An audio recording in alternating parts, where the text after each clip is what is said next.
Patrick takes the snap, drops back, lobs it back right corner. Decker! He's got it! Touchdown! Eric Decker scores! And the Jets have won it in overtime!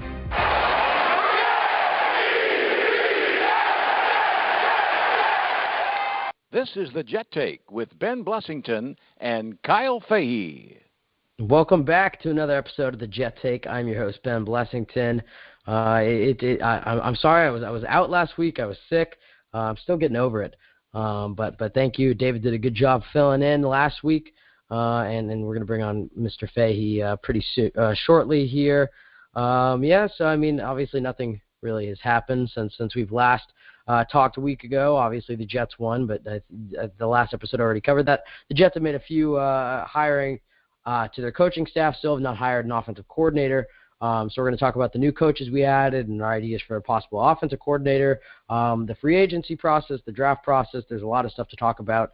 Moving forward, as always, you can follow us at the Jet Take on Twitter. That's probably the best place to follow us, but we're obviously on iTunes, SoundCloud. We have a blog page, which is thejettake.libsyn.com. We're on iHeartRadio. We're all over the place. So without further ado, Kyle Fahey, how you doing, man? I am doing fantastic, Ben. How are you doing? You sound like you're in a horrible, just a great mood, which is bad for the show because that means you're just going to let all your horrible jokes fly. So I'm really looking forward to that. I have a feeling about the show, Kyle. You've lost my respect for some of these jokes I've heard you make these past couple weeks. I don't know, Kyle. You're off your game, buddy. Do you want me to make some excellent jokes tonight? No, please don't. Okay. Just be as be as dry and boring as Adam Schefter. Okay? So you want me to be you? Yeah, pretty much. I'm what you should strive to be. Just basic, boring. That's definitely not the truth. But okay, let's move on to the Jets and not this. Yeah, okay. Well, let's do it then, Kyle. You notice I'm not giving you a theme song anymore. We're transitioning from calling you Mr. Money. After you said the Seahawks secondary was in the lead, I'm sorry, buddy. Well, let's talk about, Kyle, these assistant head coach or assistant coaches that have been hired to this Jets coaching staff. Give us a breakdown because I know you're a big fan of the new offensive. I'm off my game. Took a week off. Our new outside linebackers coach. I'm a big fan of the secondary coach, but why don't you give a breakdown of each one and tell us a little bit about it and why you think these two are either good hires or bad hires? Yeah, well, let's start with the outside linebacker coach, and that's Clint Hurtt. First of all, if you have a linebacker coach with the last name of Hurtt, I'm already in love with it. I feel like that's the best possible name you could have for a linebacker. Second, connection to Lorenzo Molden. Pretty sure he was the defensive coordinator or some sort of defensive coach there at Louisville when Lorenzo Molden was there, so that's good. They have a connection. And also, he has a history of developing young guys to be fairly good players. You know, a fairly recent example would be Leonard Floyd, whose rookie year was sidelined by injuries throughout this year, but still in the time he played, he showed that he was definitely worth, I want to say, the top 10 pick that the Bears took him with. On the other side of the ball, our new defensive backs coach, first name slipping me right now, but no, Dennard Wilson is the new secondary coach, and you said Clint Hurtt is the new outside linebacker coach. Yeah, Dennard Wilson, also one of the other guys in the league who was actually expected to get a defensive coordinator job this year. Don't know why that didn't happen, but I'm happy we picked him up. Known for developing young guys to be good talents in this league. So I think just two tremendous pickups by the Jets. Now, I will go out there and say, we say this every year with every pickup the Jets do. So just take it with a grain of salt, and hopefully they do a very good job. Yeah, I mean, as far as you saying, well, he's expected to be a defensive coordinator. No, I don't. I mean, that's not necessarily accurate. People think within the Rams organization that he. Let's put it this way: he's on the path to doing that. But I think the Jets got a nice young secondary coach. I mean, it's going to be interesting the amount of input they give him on decisions such as Buster Screen, Darrelle Revis, Marcus Gilchrist, to these guys returning.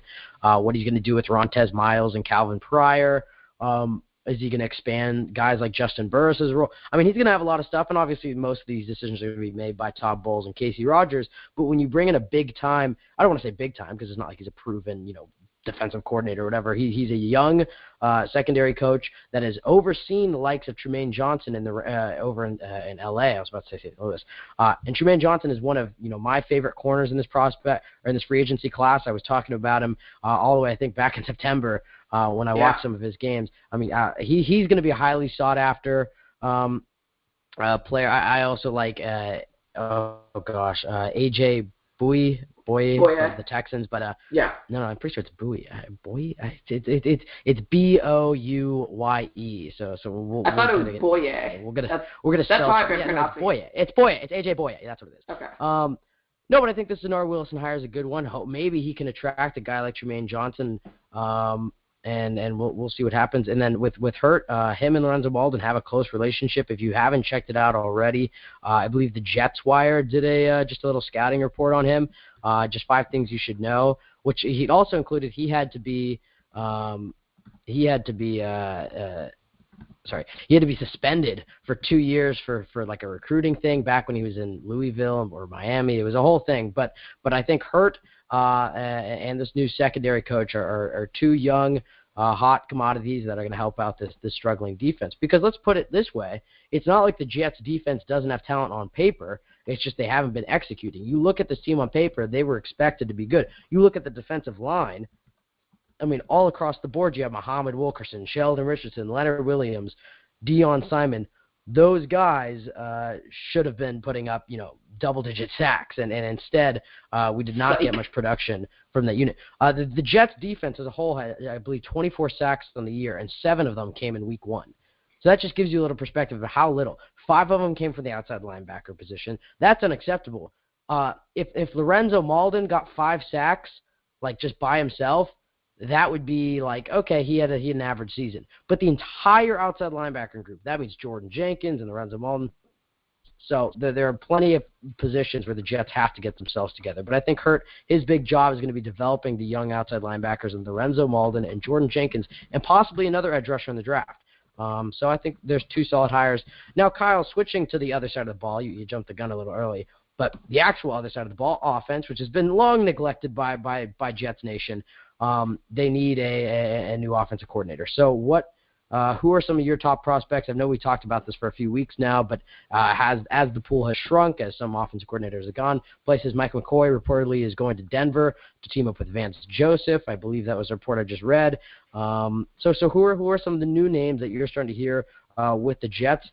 Personally, before you give your take, if Anthony Lynn does not get a head coaching position, I'd be maybe interested in having him come back just as a homegrown type of guy. But he did a really good job with Tyrod Taylor and the Bills last year, and maybe that would attract Tyrod. But Kyle, give it your take. Who are you interested in bringing in as an offensive coordinator? Well, I actually really wanted Mike McCoy, and, looking at the remaining pool, like you said, it shrunk dramatically. Guys have gone elsewhere, and, I haven't really seen that report yet about Mike McCoy definitely going to the Broncos. That would actually kind of shock me. Wasn't he the head coach there a couple years ago for a couple of years? Correct me if I'm wrong there. But, he was the head coach in Denver. He was. What did you say? Sorry, I was responding to our producer. Mike McCoy was the head coach in San Diego and a few other places, or just San Diego. He was an offensive mastermind though, and that's really where his forte is. And although it's like, oh well, he's an old guy who didn't really pan out as a head coach, it's like no, but he made his bread and butter as an offensive coordinator. So I would have loved it to have Mike McCoy come in and be our offensive coordinator, but unfortunately it doesn't look like that's going to happen. And so it looks like the Jets are going to have to turn to some young, unproven offensive coordinator. Yeah, I mean, besides Mike McCoy, guys like Norv Turner come to mind, just an experienced guy who's not going to lose you games with play calling. I've also heard that through various things and various reports that guys like inside the coordination, Carl Dorrell, our wide receivers coach, who has done a fairly good job, he might get promoted to some way. Apparently he has some experience at the college level, so definitely maybe looking inside there. Haven't really looked, besides the John DeFilippo report, have the Jets really brought anybody in? I have not seen any reports, valid reports anyway, saying that the Jets have brought anybody in. So that would lead me to believe that they're interviewing from the inside first. And then I guess we'll look at the outside after. Well, but my argument against that is that I don't think that it's not like the Jets' offense is really lighting it up. I think if they were going to hire in-house, they would have gone with a guy like Kevin Patullo because that was really their go-to. The guy I really wanted going into the season was Todd Downing. He was the quarterbacks coach for the Raiders, and now he's the offensive coordinator in Oakland because he just got promoted. But he was the guy back when he was the quarterbacks coach. When the rumblings of Chan Gailey getting fired, he was the first guy that I wanted, and we're not going to get him. But I think the Jets are going to look at something like that, a guy who's had a lot of success. So I mean, when you look around the league, guys like Downing would have been a nice option. But I think you're going to see the Jets name. I think they're going to have a hire by the end of the week is what my prediction is. It's Wednesday now. I think by next Wednesday they should probably have a hire sometime over the weekend. I mean, it's just you want to get that offensive coordinator in as soon as possible because then you could start mapping together your free agency plan because we know Todd Bowles is not as much of a CEO as he is a defensive coordinator. So I think the guy who's going to have a lot of impact on the personnel decisions on offense is going to be the offensive coordinator, so we got to get him in the building as soon as possible. So we'll see what the Jets decide to do there. Now, Kyle, let's switch topics. We've talked about some of the coaches, then we talked about the offensive coach, coordinator. Let's talk about some free agents because I think there's some hot names on the market. And of course, back in January, the free agent pool is a lot sexier than it's going to look in a few months when it actually opens. Players are going to get franchise tags, players are going to re-sign. Players are going to get placed with tenders and stuff. But as it stands right now, who are some names you're going to be targeting to fill some of these Jets' needs? Well, first off, let's start with our biggest need, the one that we've had for the past 50 years, something around there. Quarterback. Tyrod Taylor, he hits the market. He is my number one guy by far. And as of right now, it looks like he's definitely going to hit the market, especially with the hire today. Really besides that, there's nobody in really this free agent quarterback class that I would want to be my guy. A lot of people throw Kirk Cousins out there. You really put Kirk Cousins' stats in, perspective. He's really not that good at all. Has one win this past year over a 500 average team. So it's just not a guy that I would want. Tyrod Taylor is a proven talent. He's young. Really only been playing 2 or 3 years full time now. Just extremely explosive. Other needs, left tackle, obviously. I'd love to go after Andrew Whitworth. Looks like right now that, the Bengals are going to let them walk. I've heard that they might just go into a full rebuild. Besides that, Matt Khalil, the guy, he's a fairly young type of guy. Don't know how much I like that, just based off of past history. Then you look at, in the secondary where obviously we've been struggling. We already mentioned Tremaine Johnson from the, I almost called him St. Louis, the Los Angeles Rams. But, a big guy that I would definitely enjoy to have, and I think it would fit really well in Todd Bowles' scheme. Well, he does fit really well in Todd Bowles' scheme. That's going to be Tony Jefferson from the Arizona Cardinals. He could be a starting safety for us as soon as he comes in. You might as well just go ahead and trade Calvin Pryor or, even Marcus Gilchrist because Jefferson can play free and strong safety. He's that talented. He led that Arizona defense in tackles last year. He also had 2 or 3 sacks, which is pretty good from a safety. And, his best career years were under Todd Bowles. So that would definitely be a hookup that the Jets are looking to get right there. And he'll be fairly cheap compared to other guys like Eric Berry, who, also really, really good player, Pro Bowl, All-Pro player. And Tony Jefferson's right up there with him when you ask me. So a few questions about talking about Tony Jefferson. My understanding, he's more of a strong safety. Is that correct? Yeah, but he has been known to play both just because of his versatility. Yeah, okay, so that's good. I mean, that kind of sounds like what Gilchrist's scouting profile was. And so besides the experience with Todd Bowles, what value do we get from bringing – I'm just asking curiosity. What value do we get because we already have 2 pretty good young, strong safeties in Rontez Miles and Calvin Pryor. So just what value do you think he brings to the table? Is it just that extra experience with Bowles? And how are you going to get, are you getting rid of Rontez? Are you not bringing him back? Are you trading Calvin? What type of deal are you doing? Because it seems to have 3 of the, same type of safeties might be a little counterintuitive unless you want to try to play Jefferson at free safety and then Rontez just continues his 3rd string position, I guess. Well, if I was going to get rid of any safety in the Jets, it would by far be Calvin Pryor in my mind. I don't think he's lived up to expectations. I know he had the good year last year, but he couldn't do it consistently again this year. And I know David, Kyle from AFC East Bros, and myself had this argument last week. Kyle and I agreed that, he really isn't what we hoped and that it may be time to move on. So yeah, I think. Wait. Hold on. I know I asked you a question, so I'm going to let you finish in 1 second. But, Kyle, I mean, isn't our whole point, our anger last year when we weren't bringing back Muhammad Wilkerson? I know how well that turned out.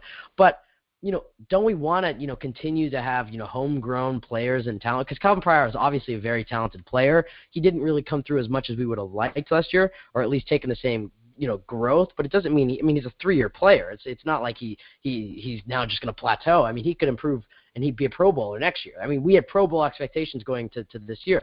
So he's a homegrown player. He's talented. He's young. Has room for improvement. Why would you want to give up on him that soon? Well, it's this simple, Ben. His coverage skills are probably the worst in our secondary, and you look at our secondary, it's one of the worst in the league. That's a low bar. Yeah, or a high bar, I guess.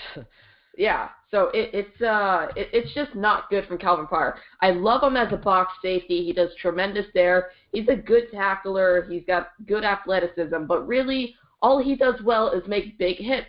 And you know what? That's not going to win you games. You look at a guy like Tony Jefferson, extremely explosive, not only a great tackler who can do everything Calvin Pryor could do. This year he went out and played corner a lot of the times when Tyrann Mathieu got hurt, because Tyrann Mathieu is also one of those guys that plays safeties and corners. Tony Jefferson went in and filled in for him. Now, there was a slight drop-off because obviously Tyrann Mathieu's arguably the best safety in the league, and Tony Jefferson's just a little bit of a tier below that. But still, he did a really good job stepping in and, not missing that much of a beat from Tyrann Mathieu. So I just think that overall would be the better move. And, you also got to look at Calvin Pryor coming up. I mean, this is what is he going into, his 4th year in the league? We got to pick up an option pretty soon, and he's going to be wanting to sign a contract or an extension pretty soon. And you compare it to Muhammad Wilkerson, here's the difference. Muhammad Wilkerson showed it for 4 years that he deserved that contract. Now, obviously, this year wasn't that great. I do think injury was definitely included in that, so I think he'll do better next year. But Calvin Pryor has consistently proved over the last couple of years that he cannot cover, and in this year and his rookie year, he wasn't that great at what he was supposed to be good at. So it might be time to move on from him. My next question involving, either Calvin Pryor or Rontez Miles. And, again, this is one of those things that was floated around in a Bleacher Report article, I believe. And I don't really know if it has could ever have any sort of credibility. And, again, let me just say it and then I'll cover it. Somebody mentioned in an article, I'll have to find it and tweet it out, how maybe Calvin Pryor or Rontez Miles or something could try to make a switch to be, you don't want to call him a linebacker, but the similar Spider monkey. I guess that was the phrase you used, as Shaq Thompson did in Washington, the Deion Buchanan. Except Deion Buchanan, I guess Deion Buchanan is listed as a linebacker now. So basically, what they're saying is, would you ever consider moving Calvin Johnson to almost a middle linebacker role? But he a big nickel type of, just to cover up for the surplus of mediocre strong safeties that you have. And just to preface this, I'm not always the biggest fan of moving guys up, around. You look at Carlos Williams in the offseason, we got in a little Twitter war, and it ended up with everybody being blocked because somebody said, "Oh, just put him at fullback." I'm like, this isn't mad. Oh yeah, but that works, right? Yeah, that didn't end up working well. So what are your thoughts on possibly moving Calvin Pryor to middle linebacker?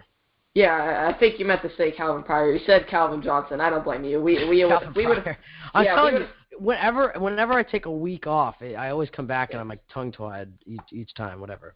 It's okay. You're good at what you do. You make up for it. I don't know. Is he really big enough to play linebacker? What is he compared to Duran? So the point would be is I think it would probably be a little misleading to call him a linebacker. The Shaq Thompson, Deion Buchanan, they almost play in no man's land in between a linebacker and a strong safety. So maybe we'd have to put on a little more weight, but we'll see. Well, hey, they know how to do that with linebackers. Just ask Lorenzo Molden. Ruin Lorenzo Molden. I think what you're going to see with Lorenzo Molden is he's going to lose. He's going to drop some weight, and then he's going to be, pushed back into more of a situational role because, look, when you put him as a full-time guy, he was hurt half the year. He didn't look as explosive. So I think you're going to see Lorenzo Molden turn into more of a situational pass rusher. The guy I would like to see them target in the draft, maybe the second round, is Taco Charleston from Michigan. So maybe you put him and Jordan Jenkins as your linebackers and have Lorenzo Molden. I think the Jets are going to go into next season with three young outside linebackers, and basically each of them would have been picked in the top 3 rounds the past 3 years. And I think they're going to have 3 outside linebackers, and hopefully the new guy is our pass rusher that we need, and Jordan Jenkins and Lorenzo Molden can compensate. But I will say this really quickly before we move to the phone lines, is Jordan Jenkins is one of those guys that really impressed me towards the end of the year, and I'm looking forward to his progression. Lorenzo Molden was probably a little more exciting going into the offseason because Lorenzo Molden was more a speedy pass rusher who's getting the sacks and stuff, and Jordan Jenkins is more of a run stuff type of guy. But Jordan Jenkins is one of those guys who, as we said at the beginning of the year, reminds me of almost like a Brian Thomas. Not a very sexy outside linebacker that's going to get you 20 sacks a season, but he's a guy that's going to go in. He's going to get his 5, 6, 7 sacks a year. He's going to be dominant against the run. He's going to be just a stalwart at your outside linebacker position for 5 years. And so that's what I look forward to seeing out of Jordan Jenkins. Yes, before we move to the phone lines, anything else you'd like to add? Yeah, just about the Brian Thomas thing that you were just talking about. I feel like you say that about every linebacker deep down isn't really going to be. I said this about Jordan Jenkins once we drafted him. Yeah. Lorenzo Molden was the guy I expected to be I guess we don't really have a comparison, but I expected him to be the speedy, fast, pass rushing outside linebacker that really all Jets fans wanted. But no, Jordan Jenkins. My comparison was the Calvin Pace in his later years. The Brian Thomas just kind of just does all the dirty work and is not getting all the main sacks. But I think Jordan Jenkins is going to be a nice, solid player. All right, so now we're going to go to the phone lines. Our first caller of the night is Matthew, and let's go ahead and bring him on. Sorry about the wait, Matt, but we're bringing you on, man. How are you doing? I'm doing good. How about you? No, we're doing fine. We're ready to talk some Jets football. So Matt, let's just open out of the gate. Do you have anybody you're targeting to be the offensive coordinator for the New York Jets? Is there a specific type of guy, or if you have a name in mind that you'd like to bring in? Mike McCoy, all day. And do you think that if Mike McCoy goes to the Broncos, is there another guy, or at least if you don't have a name, like a type of guy? It seems like, are you interested in more bringing in like the ex-head coach type of guy, or what type of? I like a guy who used the tight end. That's why I like McCoy. He used Gates and the rookie Henry. Yeah. So I like how he used the tight end with the Chargers, and their offense is great. You could also bring in Lynn from the Bills. I like his offense. Then that comes along with Tyrod Taylor. Should be a priority this offseason, in my opinion. I think that Anthony Lynn would be a nice backup plan if the Jets can't land a guy like Mike McCoy. But at the same time, Anthony Lynn, even though he didn't get the Bills head coaching job, there's still 3 more openings at head coach, and I think that's where he's targeting. So we'll see what he ends up doing there. Let's turn it over. So who is the biggest disappointment for you last year? Just because we're towards the end of the 2016 season. The Jet season only ended a couple weeks ago. But is there one guy that you were, supremely disappointed in this year? And obviously, the obvious, Revis is Fitzpatrick's. But for me, my guy is a guy like Lorenzo Mauldin, where I really expected him to take the next step. Do you have a guy that you were really disappointed in his performance in 2016? Yeah, well, I agree with Mauldin. He's supposed to have a big impact, but I don't think he played that much because you got Richardson playing his position the most of the season, so I don't think he could get in the field as much as possible. And that's why I got to get rid of Richardson in the offseason, so you can get all the cap space, and I think Mauldin can do well if he plays his position, and I think he's capable of putting up 10 sacks. He's a great player. He has a lot of potential. Yeah, no, I think Lorenzo Mauldin's one of those guys that definitely has potential as a sack master. The problem with him is staying healthy. I mean, he missed almost, 7 or half the season pretty much.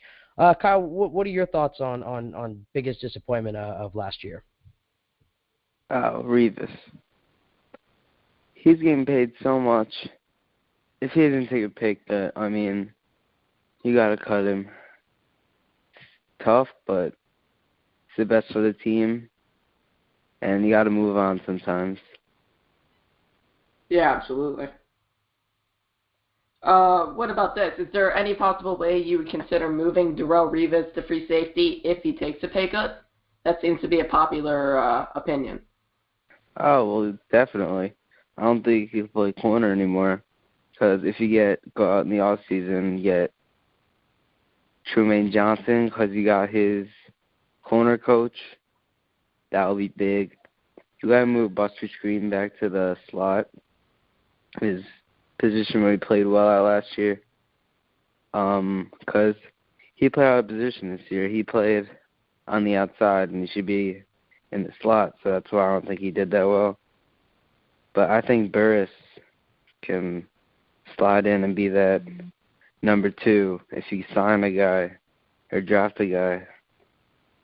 So, yeah. And also you got to trade Gilchrist if you want to move Revis to free safety, though. Gilchrist got hurt, though, so it'll be tough to trade him. He also has a pretty large contract, so the Jets might end up either cutting him or, like you said, trading him, but like I said, that may be difficult. Now, there was an interesting statistic that came out from Pro Football Focus the other day. It showed the difference between Darrelle Revis before Week 8 and after Week 8, and the differences were shocking. And I think you could clearly see that Revis was getting a lot healthier. He went from, Ben, correct me if I'm wrong, the 71st rated cornerback in the league, I think that was it, to the 23rd, which, not great, but not horrendous. What do you think that, possibly that wrist injury definitely did hurt him throughout the year and he wasn't able to be himself and go up to the line? Or do you think that... I think it had some impact, but I think it's all effort. I've seen many tapes of Revis, him just, for example, just a running play, just getting blocked by a Cleveland Brown wide receiver and not putting any effort. I think it's one of the reasons, big reasons, effort. I don't think it's all the injury, but early in the season, I think it had a big effect, but not really. By the end of the season, I think it was all effort. He didn't care. Well, let me just cut in here really quickly. If Revis is staying, he will undoubtedly be on a restructured deal. There is no way in my mind that the Jets can't pay him $17 million. Is ridiculous. For what we got last year. I definitely think at the beginning of the year, the wrist injury I don't think it played as much of an impact in the beginning of the year as far as he'd press and it would hurt.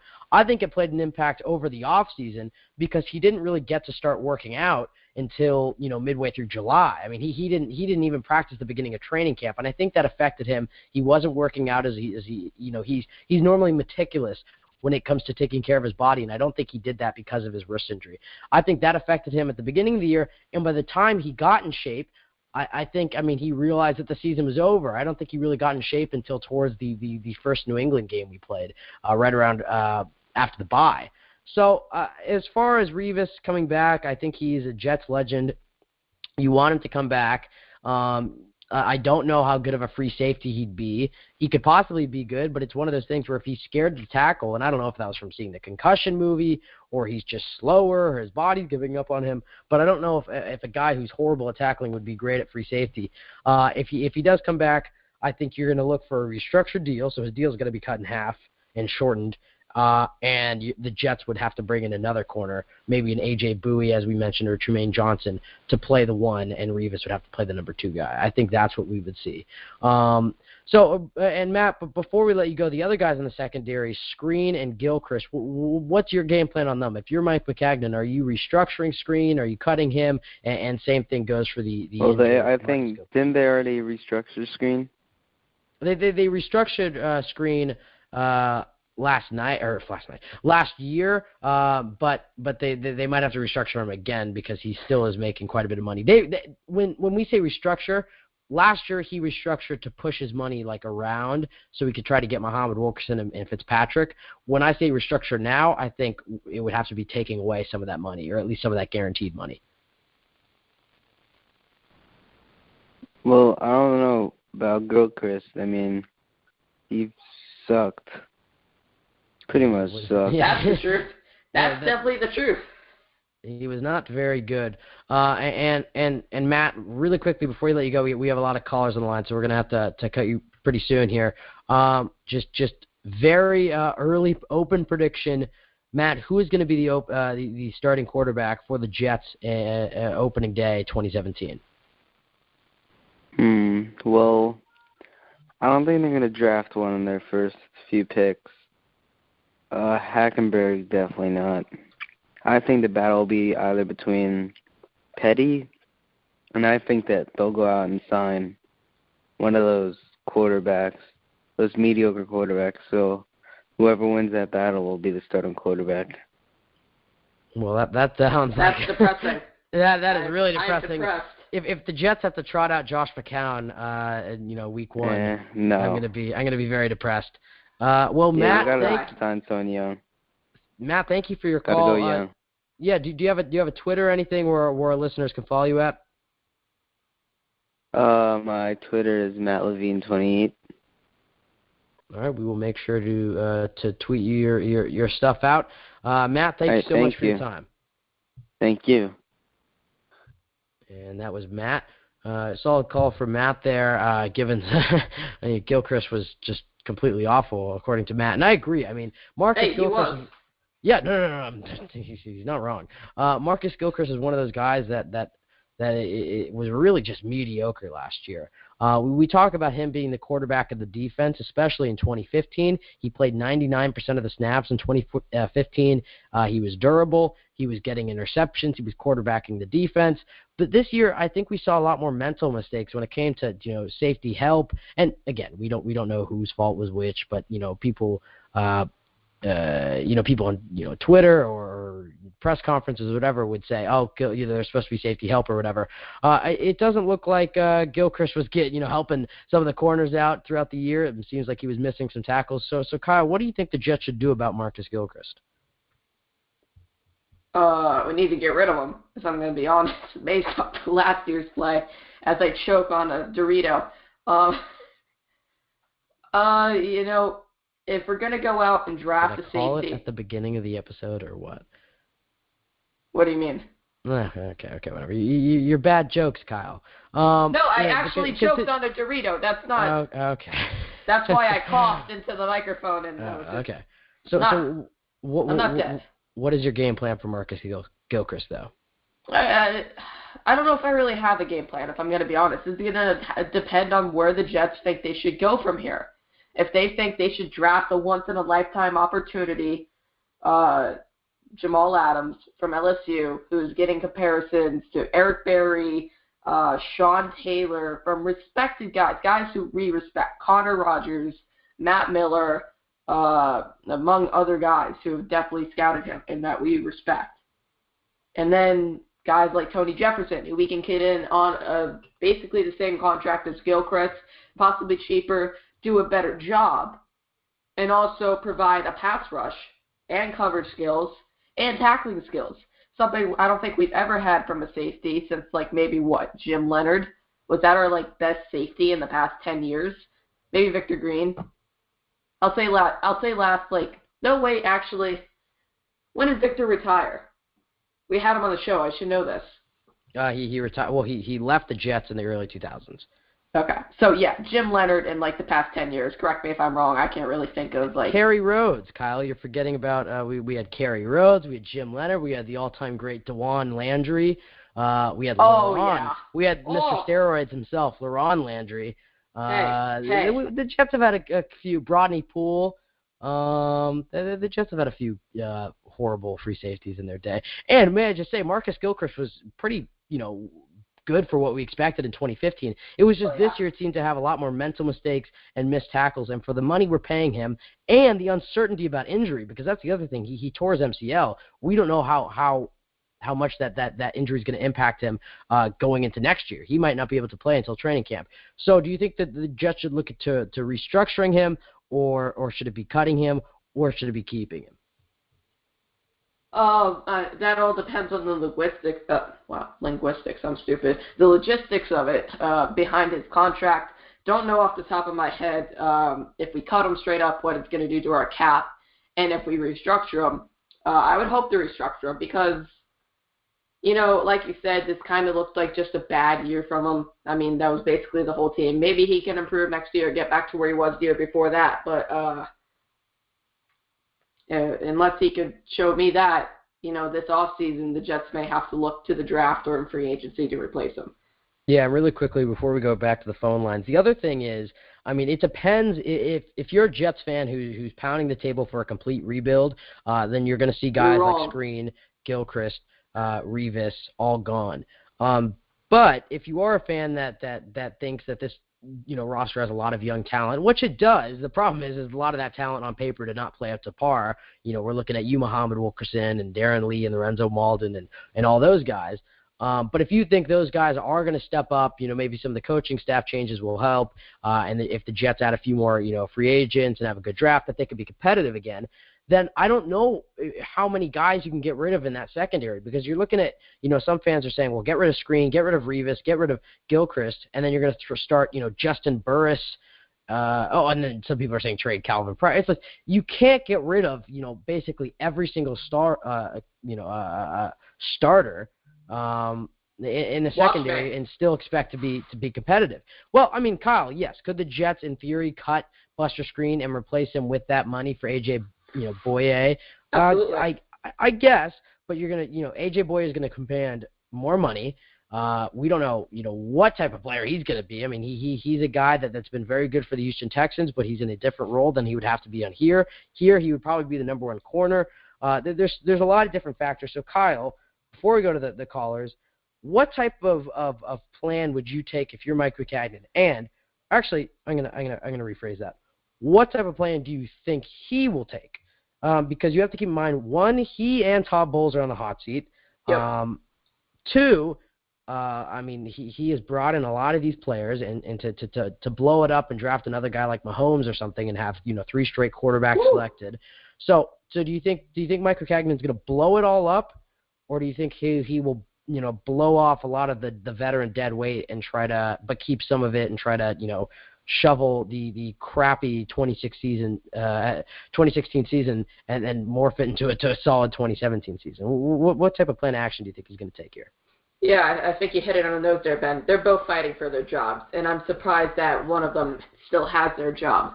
So they're going to make every move necessary to be over 500 next year and try to make the playoffs, and that starts with quarterback. You're not going to get anywhere with Bryce Petty next year. You're not going to get anywhere with Mike Glennon. I don't think you're going to get anywhere with one of the rookies. I don't want Mike Glennon. Oh, God, no. I can't stand Mike Glennon. I don't know why people... The people who love the Mike Glennons and the Zach I feel like that's more of a look thing. I feel like that's their devil drive there. But, that's a different conversation. So, yeah, I think we're going to go after Tyrod Taylor hard, and that's what we're going to do on the offensive side of the ball, draft some offensive linemen, and maybe sign some veteran offensive linemen, which, to Mac's credit, the two offensive linemen that he's really brought in, James Carpenter and Brandon Shell. I almost said Brian Shell. Well, I mean, you're forgetting about some Jarvis Harrison needs put in there.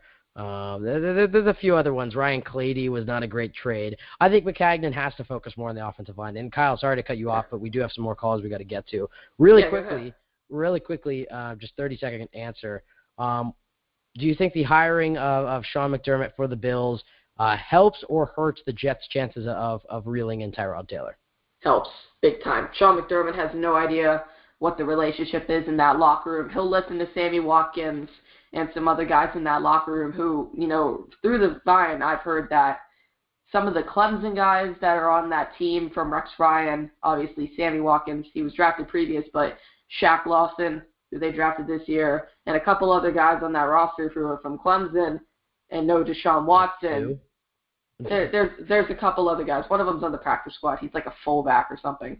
But, they're gonna listen to the guy on the practice squad about who should be the starting. Well, when Sammy Watkins, the best player in the franchise, I don't know, but I'm just saying if I'm a new coming head coach to a team that went 7-9, 8-8, I'm gonna want to bring in and I see that they have a talented young quarterback. Regardless of some of the flaws he may have, I'm gonna bring him back in. So I don't know. But if the team doesn't want him. If they want Deshaun Watson instead, but especially when you see what E.J. Manuel did in Week 17, you saw that's what the Bills look like when they don't even have a competent quarterback. So, anyways, I know he's not coming back. I'm saying my point is that with Tyrod Taylor they had a good young quarterback, and the Bills got a taste of their own medicine because E.J. Manuel and Cardale Jones are not the future. Let's go ahead and bring on our next caller, and this is Joe, Long Beach Joe from Let's Talk Jets. And hold on. I always forget. The theme songs I always forget because we only have them for a few callers nowadays. Long Beach Joe, we have prepared this theme song just for you every time you call in. He's going to stop calling in because of this. But cue the music for everybody's favorite co-host.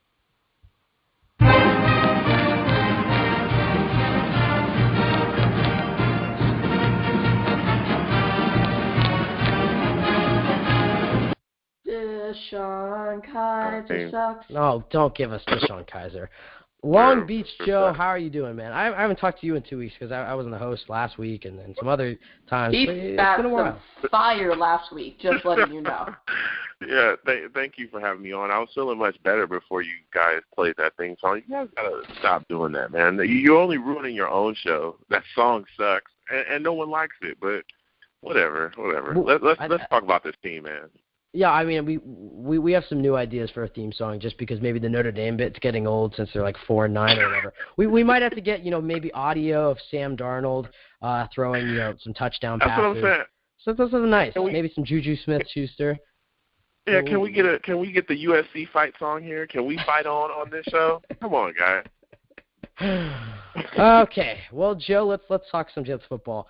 I guess really the only, news that's noteworthy is the Jets' two new defensive assistant hirings and their outside linebacker coach and Clint Hurtt, who has experience with Lorenzo Mauldin, and they also brought in their secondary coach over from St. Louis.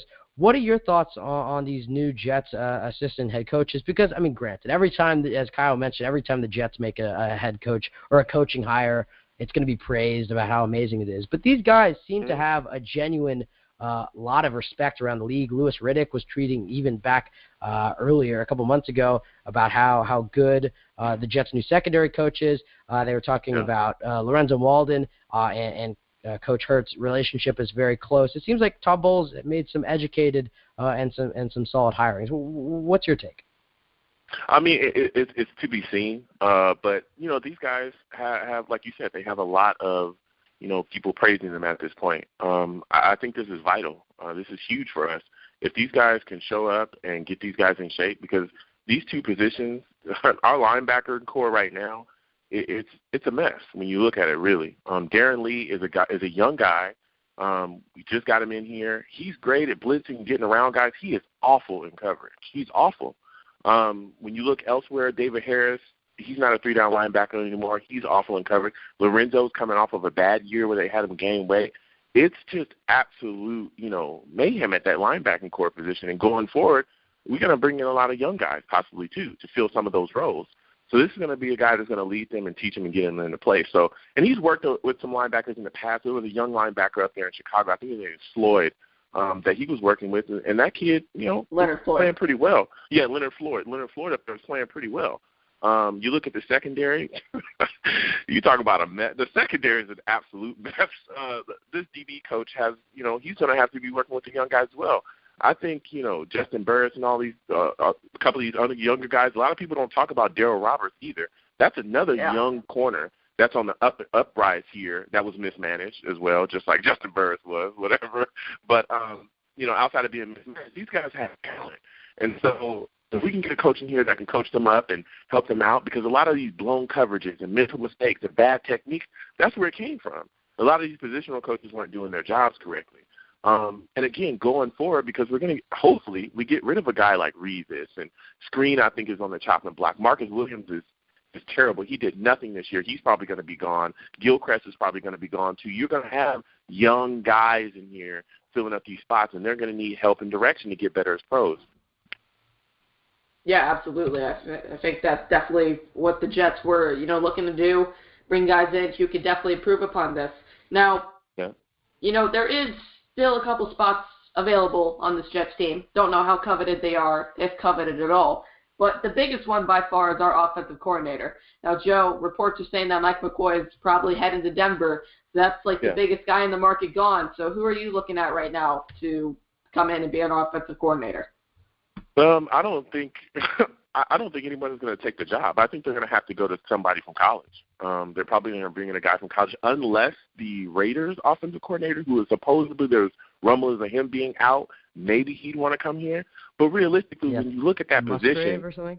Rob Musgrave. He's been fired. Yeah, he maybe he'd want to come here. But when you look at this situation, why would you come here with a coach that's on a hot seat that's probably going to get fired next year? That's why not cleaning house doesn't make any sense. As an offensive coordinator, why would you leave your job wherever you are, or security wherever you are, or why would you come here in the first place? It's New York. This guy's going to probably be on a hot seat to get fired next year. You could go somewhere else. What's the draw to coming here? We have so many issues on this football team. I mean, you come in as an offensive coordinator, you got to coach up these two young project QBs. You got to get them ready. Question is, do they fit your system? If they don't, okay, so what are you doing going forward? This offensive line is an absolute mess. You have no answer at left tackle whatsoever. I mean, there's just so many question marks in the offense, and you if you were to come in as a coordinator, you'd be like, oh my God, your head would spin. Well, but Joe, do you think it could possibly be attractive? And I'm just throwing this out there, but do you think it could possibly be attractive if one, Mike Maccagnan, or at least I guess Woody Johnson would have to do it. Woody Johnson gives him reassurance that if Todd Bowles were to be fired, the new offensive coordinator, let's call him Joe Smith, that Joe Smith would be the next in line to be the head coach. And do you think it gives him a comfort in knowing that Todd Bowles is our defensive head coach? He's going to focus on the defense. If you come to the Jets, this offense is all yours. You're not going to. It will be like you're the head coach of the offense. Do you think that could be attractive? I have no idea. I'm just throwing that out there. No, because that's exactly the last idea you just said. Well, the offense is all yours. That's exactly what Chan Gailey was. He set franchise records this year, had a bad year this year. We fired his ass. So no, there's no such thing as reassurance here. This is New York, bro. If you don't get it done, you're gone. That's factual. We could talk about all these things we want to talk about, but if you're not putting up numbers and you're not playing well, or you're not getting these players ready to play, you are done here. I don't think you can reassure an offensive coordinator, hey, if you have a bad year, I'm going to keep you. You can't do that. You'd be tying the hands of your next head coach. Then what head coaching prospect would you get here? If you say, hey, whoever you are, say Tomlin, for whatever reason, I'm not saying that this is going to happen, so do not tweet me, guys, but if Tomlin were to shake loose in the Steelers, hey, come on over here, Tomlin. We'd love to hire you. Oh, by the way, this offensive coordinator from the last guy, he's going to be your offensive coordinator. Why? Why would he want that? Why would he want to bring in his own guy? So that's not going to work either. And that's the problem. Everything that we just talked about, that I just referenced, all the points I just made, is exactly why it's going to be so hard to get an offensive coordinator here. Because everybody is looking at this guy, Bozo Bowles, that has shown you for 2 years. If we see the nonsense, if we see the nonsense that he's been doing since he's got here, do you think that these other coordinators and coaches don't see that? Everybody sees it. So why would you want to come here for a guy that you know for a fact is on the hot seat, this New York? He's probably going to do the same nonsense he's been doing these last 2 years, and he's going to get fired. Right? Well, it just is what it is. Go ahead. Let's just say, I'm not saying I support this idea, but say the Jets were desperate. They really need an offensive coordinator. They bring a guy in. He asks this exact question that you're presenting right now. Wade Johnson says, we're going to give Todd, the next 3 to 4 years to get this team in shape, rebuild. We're not going to listen to the media. We're going to rebuild this right. We're going to rebuild it with quality veterans who are fairly young but still considered veterans. We're going to draft well. We're going to let you do your thing, and Todd's going to run the defense. Do you think somebody will accept it then? Yes, but what you're talking about, when have we ever done that? Well, maybe that's why we don't win. Maybe that's why we don't win, and maybe Woody Johnson needs to get his head out of his. Well, hold on. That. Exactly. Let's rephrase this question. Sorry, Joe. Okay, you go ahead. No. What you just talked about, Kyle, is stability. That's what I'm telling you. Here, it's not stable. If we brought in an offensive coordinator, we told him that, of course, it'd be a more attractive job. Why wouldn't you want to come here if we say, listen, we're going to give you 3 to 4 more years to build this offense. We're going to draft offense for you as well. We're going to put weapons here, and we're going to spend money to help you build this offense up. What offensive coordinator wouldn't come here? Of course they would. Of course it'd be an attractive job. We've done the complete opposite, though, and that's been our history for how long now? There's no stability here. Again, they just fired a guy that set franchise records last year. You remember all the offensive weapons they brought in? We brought in Brandon Marshall. They went and got James Carpenter. They did all these things. Next year, he has a bad year with a terrible quarterback that was brought back. He gets fired. That's not stability at all. You're talking about a stable environment to a non-stable environment. There's no argument there. We're in an unstable environment. I'm talking about what we have here in reality. That's not how it's going to go. That's why this job is not attractive.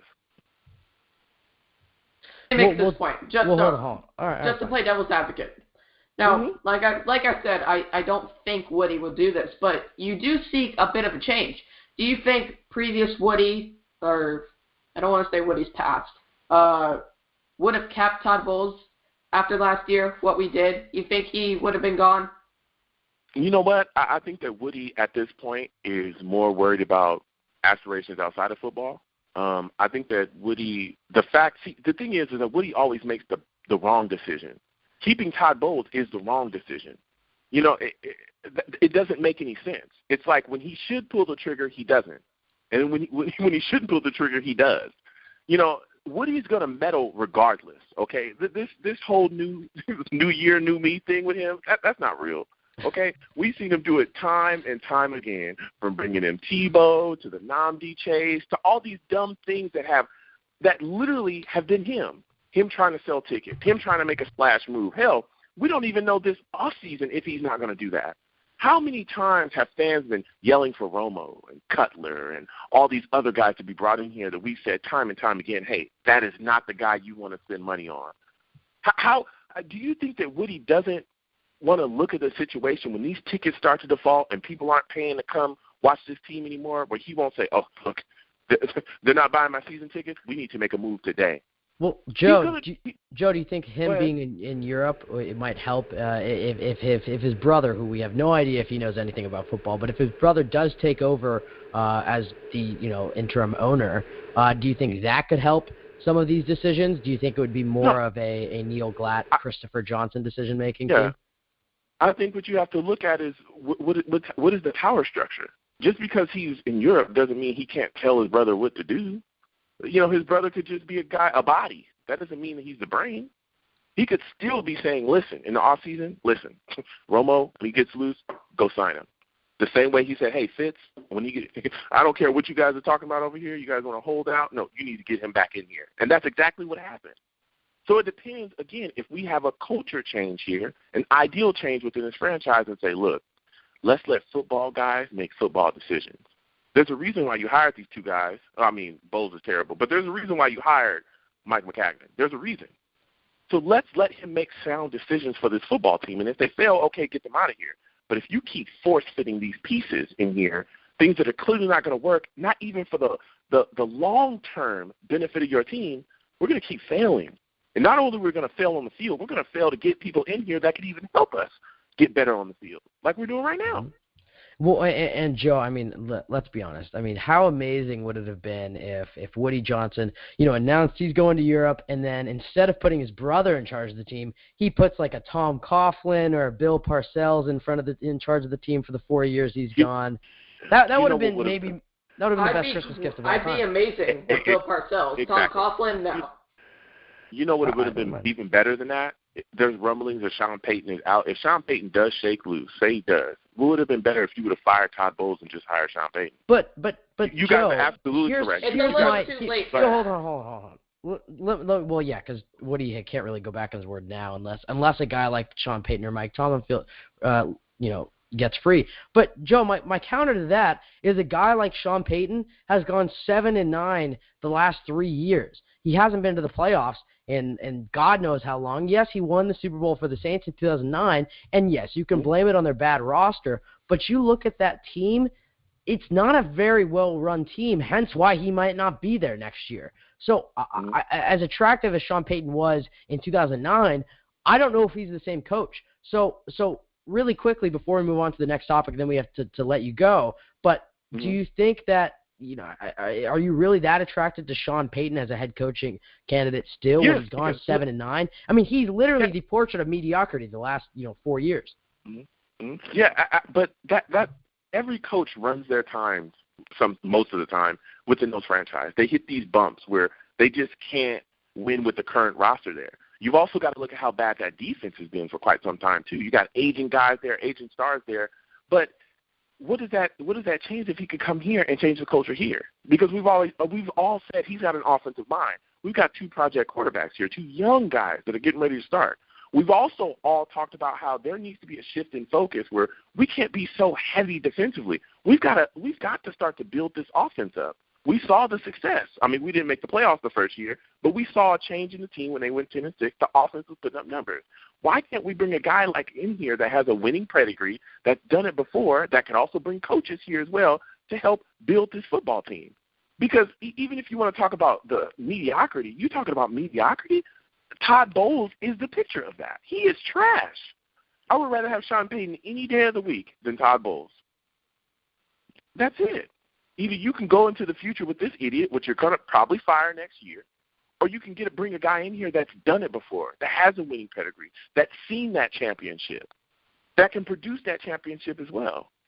So I want to move forward with a guy that knows what he's doing. I'm just tired of this clown Todd Bowles being here and mismanaging every part of his job.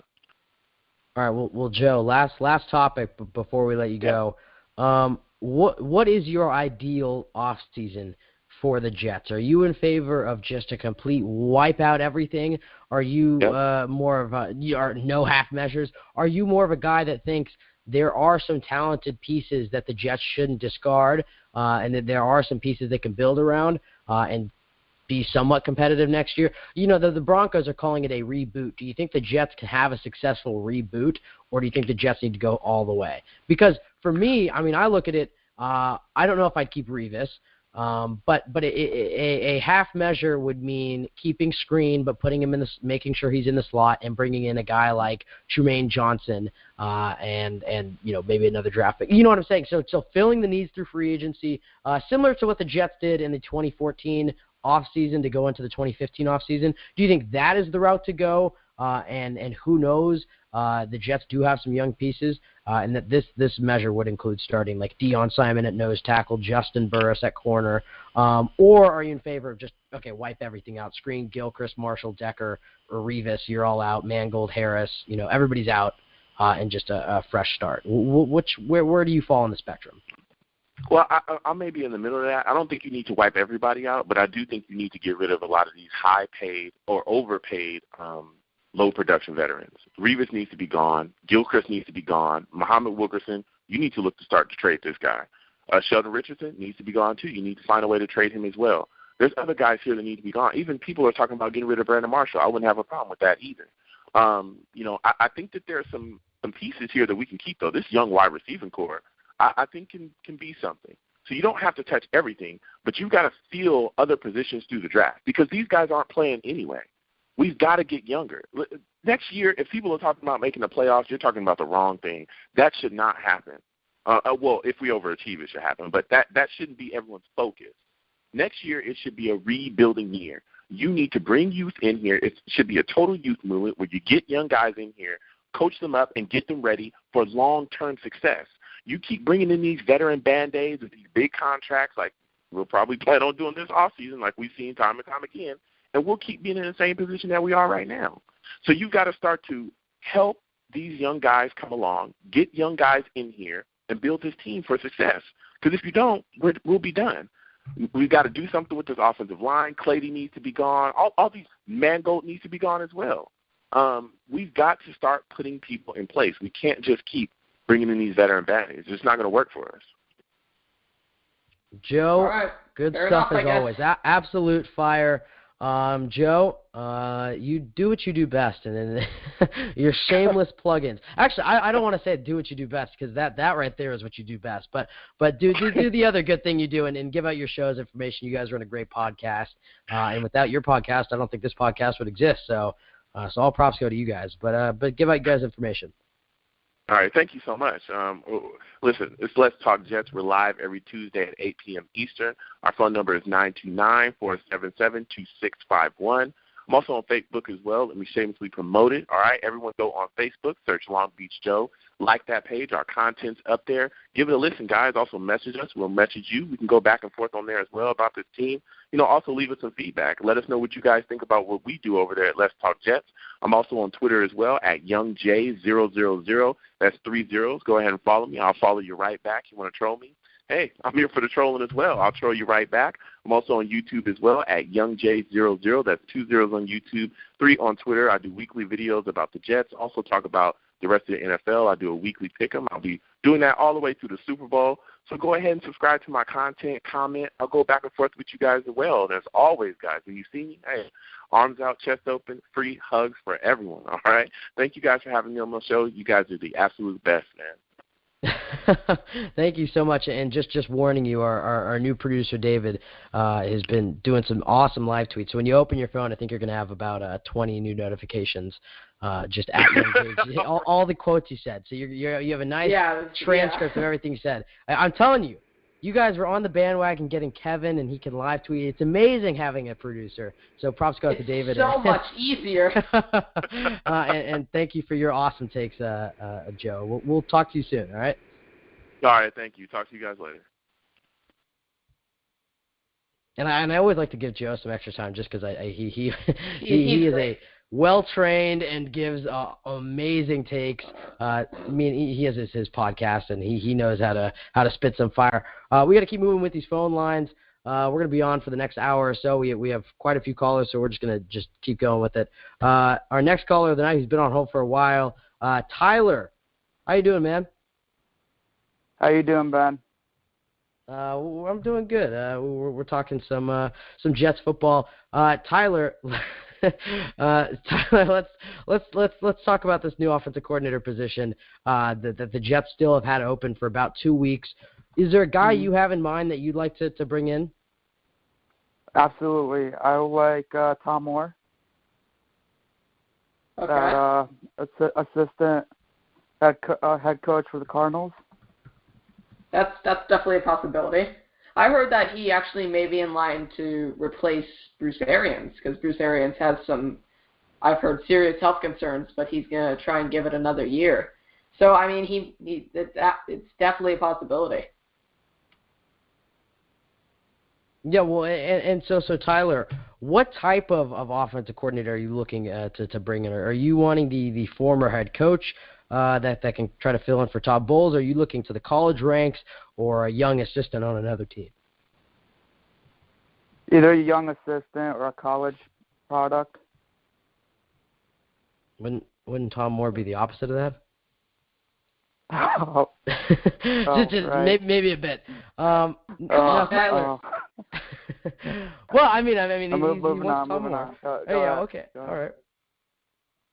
Well, Tyler, let's talk a little bit about the draft. The Jets pick 6 overall. Is there a guy you have in your mind that you want the Jets to target, or at least a position group if you don't have a specific guy? A defensive end, someone like Myles Garrett or Jonathan Allen. I will say, I mean, look, the Jets have picked a defensive end. It seems like That's every a no single from year. you, dog. However, if Myles Garrett is available, No. do you think about taking a Kyle? Kyle, I'll ask you first. Well, because with the immense talent, do you think he could make the switch to outside linebacker? Because if the Jets pick outside linebacker, it's not as bad. But if you pick a defensive end, I mean, that's like ridiculous. It's like 6 in the past 8 years or something crazy. Yeah, no, I don't think he can make the switch to defensive end, outside linebacker. He is the definition of a natural defensive end. You really can't get much better than that. I just don't think he can. If we are going to draft him, we better trade Sheldon Richardson. I'll put it at that. Interesting. So, and just a side note, Kyle, is it just me, and Tyler, you can chime in here as well, or did the Jets' defensive line play better when they only had 2 of the 3 guys, playing absolutely. actively? So, Absolutely. Bringing in another defensive end, even if you trade Sheldon Richardson, I feel like it's counterintuitive. I think the Jets are going to trade Sheldon Richardson in the offseason. They're going to end up starting Deion Simon, Muhammad Wilkerson, and Leonard Williams, and I think they're going to be allowed to feast more often. And I expect a more improved pass rush from the linebacking core, because it was pretty much non-existent. So Tyler, let's keep moving on here. Out of the available quarterbacks, so you could go free agency, you could go drafts. So a quarterback who's not on the roster right now, who's the most attractive for you to come in? Is it Tyrod Taylor? Is it Kirk Cousins? Is it Deshaun Watson, Patrick Mahomes, Mitch Trubisky? Is there a guy that you have in mind that you would really like to see on the New York Jets in 2017? Oh, I would go with Tyrod Taylor, but if that doesn't work out, then I'm looking to draft one. And do you have a rookie in mind? Not at the moment. Well, I mean, there's so many at this point. I think the guy, and I'll give credit to Kyle where it's due. Kyle was on the Patrick Mahomes bandwagon really from October. Once the Jet season was pretty much over, he started switching over to draft. I think that's the guy that you're going to see skyrocket up the boards. And obviously Deshaun Watson, it can't hurt when you're scoring, the game-winning touchdown in the national championship. I think his stock is going to rise. A guy I don't want to see is Mitch Trubisky. I don't think he's that good. I've been very adamant about that. I think Roddy White put it best when he said he's Blaine Gabbert 2.0. And Deshaun Kaiser, I mean, the losing concerns me for sure. Is there a guy you for sure don't want, Tyler, through the draft or through free agency? Is there a guy that's just, if the Jets go and get him, you're not watching Jets games next year? Ryan Fitzpatrick. Yeah, Ryan Fitzpatrick. Oh, okay. Well, besides Ryan Fitzpatrick, a guy who's not currently on the team. He's not currently on the team. Actually, Kyle, he is. He's due $5 million, and then his contract voids right after he gets the $5 billion. Let's let Tyler answer. Billion? Tyler, no, $5 million. I was about to say. Tyler, do you have a guy you really don't want? Oh, like draft-wise or free agent-wise? It could be either one. Anybody who's not on the team right now that could be an option for the Jets moving forward. Well, I do not want Josh McCown. I agree with you on that. I'll like that. And Brian Hoyer, I don't want him. This is Come on, to the no. Hey, Keep Josh McCown and Brian Hoyer out of my face. And Tyler, moving on, let's talk about these young wide receivers. Do you think what type of role do you think Devin Smith should try to have in 2017? He's a guy who's supremely talented, but hasn't really had an opportunity to show it. With the Jets possibly keeping either Brandon Marshall or Eric Decker, in addition to having Quincy Enunwa, Teron Peak, and Robbie Anderson, it seems like Devin Smith's kind of lost in the shuffle here. But what type of role do you expect him to have in 2017, or do you think he's another D. Milner who could be a surprise cut going into the next year? Devin Smith? Yes. Yeah. Yo, that guy's garbage. Well, you're not wrong, but what type of role do you think he'd have? Do you think he's going to be on the roster next year? And if so, we're definitely clipping that. Yeah, I'm clipping that. He's going to get cut. All right, and Kyle, I'll hand the baton over to you. What do you think the Jets should do about Devin Smith? Give him a bigger role and give him an actual training camp where he doesn't get hurt. I know the Jets can't give him that, but exactly. I really think that's been holding him back. These 2 training camps, not healthy, not really learning the playbook, constant quarterback switching. Not good for a young receiver. So, now also he's got to learn how to run a slant and everything else besides a go. Jalen Marshall can beat him out. Yeah, Jalen Marshall. That is a lie. Just saying. Hey, Kyle. As much as we don't like Jalen Marshall as a returner, he is a solid. He's got alligator arms over the middle. I don't know. I'm just telling you. I think Jalen Marshall is a solid slot receiver. Tyler, unfortunately, we got a lot of callers on the line, so we're gonna have to let you go. Really quickly, do you want to give out your Twitter information so our listeners can follow you? All right. Yeah, I understand. My Twitter's at thejettake896. You can follow me. I'll follow back. There you go. All right. Well, Justin, Tyler, thank you so much for calling in, and we look forward to hearing from you soon. All right. Thank you. Bye, Tyler. And that was Tyler. And the reason I said Justin there is because Justin is the next on the line. Next caller. And since we have about 50 more minutes of the show, we might extend it a little more if we have to. But our next caller of the night is Justin, who I don't believe has ever called into the show before, but we've interacted on Twitter and whatnot. So Justin, how you doing, man? What's up, guys? How we doing? First time calling in. Anyway, we're excited. We hope you enjoy it. But due to Kyle cracked some bad jokes, so I don't know how good. What the hell did I do? Justin, let's talk a little bit about this offensive coordinator opening. We've asked it to all the callers. What type of offensive coordinator are you trying to target for this New York Jets team? And do you have a name? If the Raiders, as mentioned, that job comes available, I don't really have a name in particular right now because I don't know who's going to want to come here, to be honest.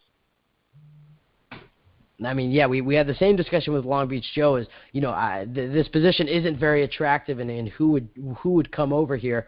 For that reason, I think the Jets are going to have to go to either the college ranks or a young assistant who hasn't ever been an offensive coordinator or head coach before. However, I will say I could see Anthony Lynn having some interest in coming back to New York. Just because I know he enjoyed his time here, and even without Rex, I think he could be a solid offensive coordinator. Now, Justin, speaking of Anthony Lynn, let's talk about his former quarterback, Tyrod Taylor. What are your thoughts on possibly bringing in Tyrod Taylor? And again, the Jets might not be able to, but if the Jets have the opportunity, would you bring in Tyrod Taylor, and if so, for how much? Would I bring in Tyrod Taylor? Absolutely. That's who I want to bring in. I want to stay away from drafting a quarterback. And how much? I would go up to $22 million. I think Tyrod can be the future quarterback, and we can forget about Hackenberg if we get Tyrod Taylor. Tell you the truth, you can win a championship with Tyrod Taylor. And people that don't want Tyrod Taylor coming in are clueless because Tyrod Taylor has had a very good seasons. And, Tyrod Taylor has not reached his peak yet. Look what kind of numbers he put up without Sammy Watkins this year. Yeah, I'm a big Tyrod Taylor fan. I know we've had a few Bills fans on the show, and Gary and Chris from the Rockpile Report, and they are not as big on Tyrod Taylor. Gary does like Tyrod Taylor, but it seems like Bills fans don't love him. He's kind of inconsistent. However, I will say this, for two franchises who haven't had stability at the quarterback position really since, for the Bills, it's pretty much been since Jim Kelly, and for the Jets, I guess you can say Chad Pennington was the last time we had any sort of, stability. I guess Mark Sanchez in his early years, but not really. If the Jets have the opportunity to jump on Tyrod Taylor, that's who I think they should. Now, Justin, we've also asked this to Joe and some other callers. what would be your ideal offseason for the New York Jets? Are you in favor of a total clean sweep rebuild, or are you chopping bits and pieces? So what type of strategy would you employ, and what would that entail if you're taking some more half measures? Who are the veterans you're going to cut? Are you going after Screen? Are you going after Gilchrist? Just lay out, if you were Mike Maccagnan, what would your offseason plan look like? Offseason, total rebuild. Revis gone, Sheldon traded, Marshall gone, Gilchrist gone, Giacomini gone. Buster, I think we should keep him because he could be a solid slot, and we don't have depth at that position. But total rebuild, get rid of everyone. Get rid of Harris, Mangold, get rid of them all. And then, are you interested in trading down in the draft, or if you are trading picking down? at 6? Yeah, trading back would be a great option. Moving back and getting top 25 picks, maybe going after O.J. Howard or Delvin Cook if we stay at 6. Trading back and stockpiling picks, that'd be great because we're not just one player away. Yes, definitely the Jets do have a lot of needs. I think some fans, like Kyle and to an extent me, this team is so talented on paper that you expect them. You can look at a position like defensive line and say, well, the Jets have a solid defensive line. They don't need to address that. But, you look at statistically, they were one of the worst in the league. Really, Leonard Williams was their only real bright spot. So you have to count on the Jets playing Deion Simon more and him continuing to grow. You have to count on Muhammad Wilkerson having a bounce-back year. So this Jets team, while on paper looks good, as you said, they're not one player away. They need a quarterback. They need a left tackle. I guess they're going to rely on guys like Brandon Shell and Wesley Johnson to play well for their offensive line. They have some young wide receivers.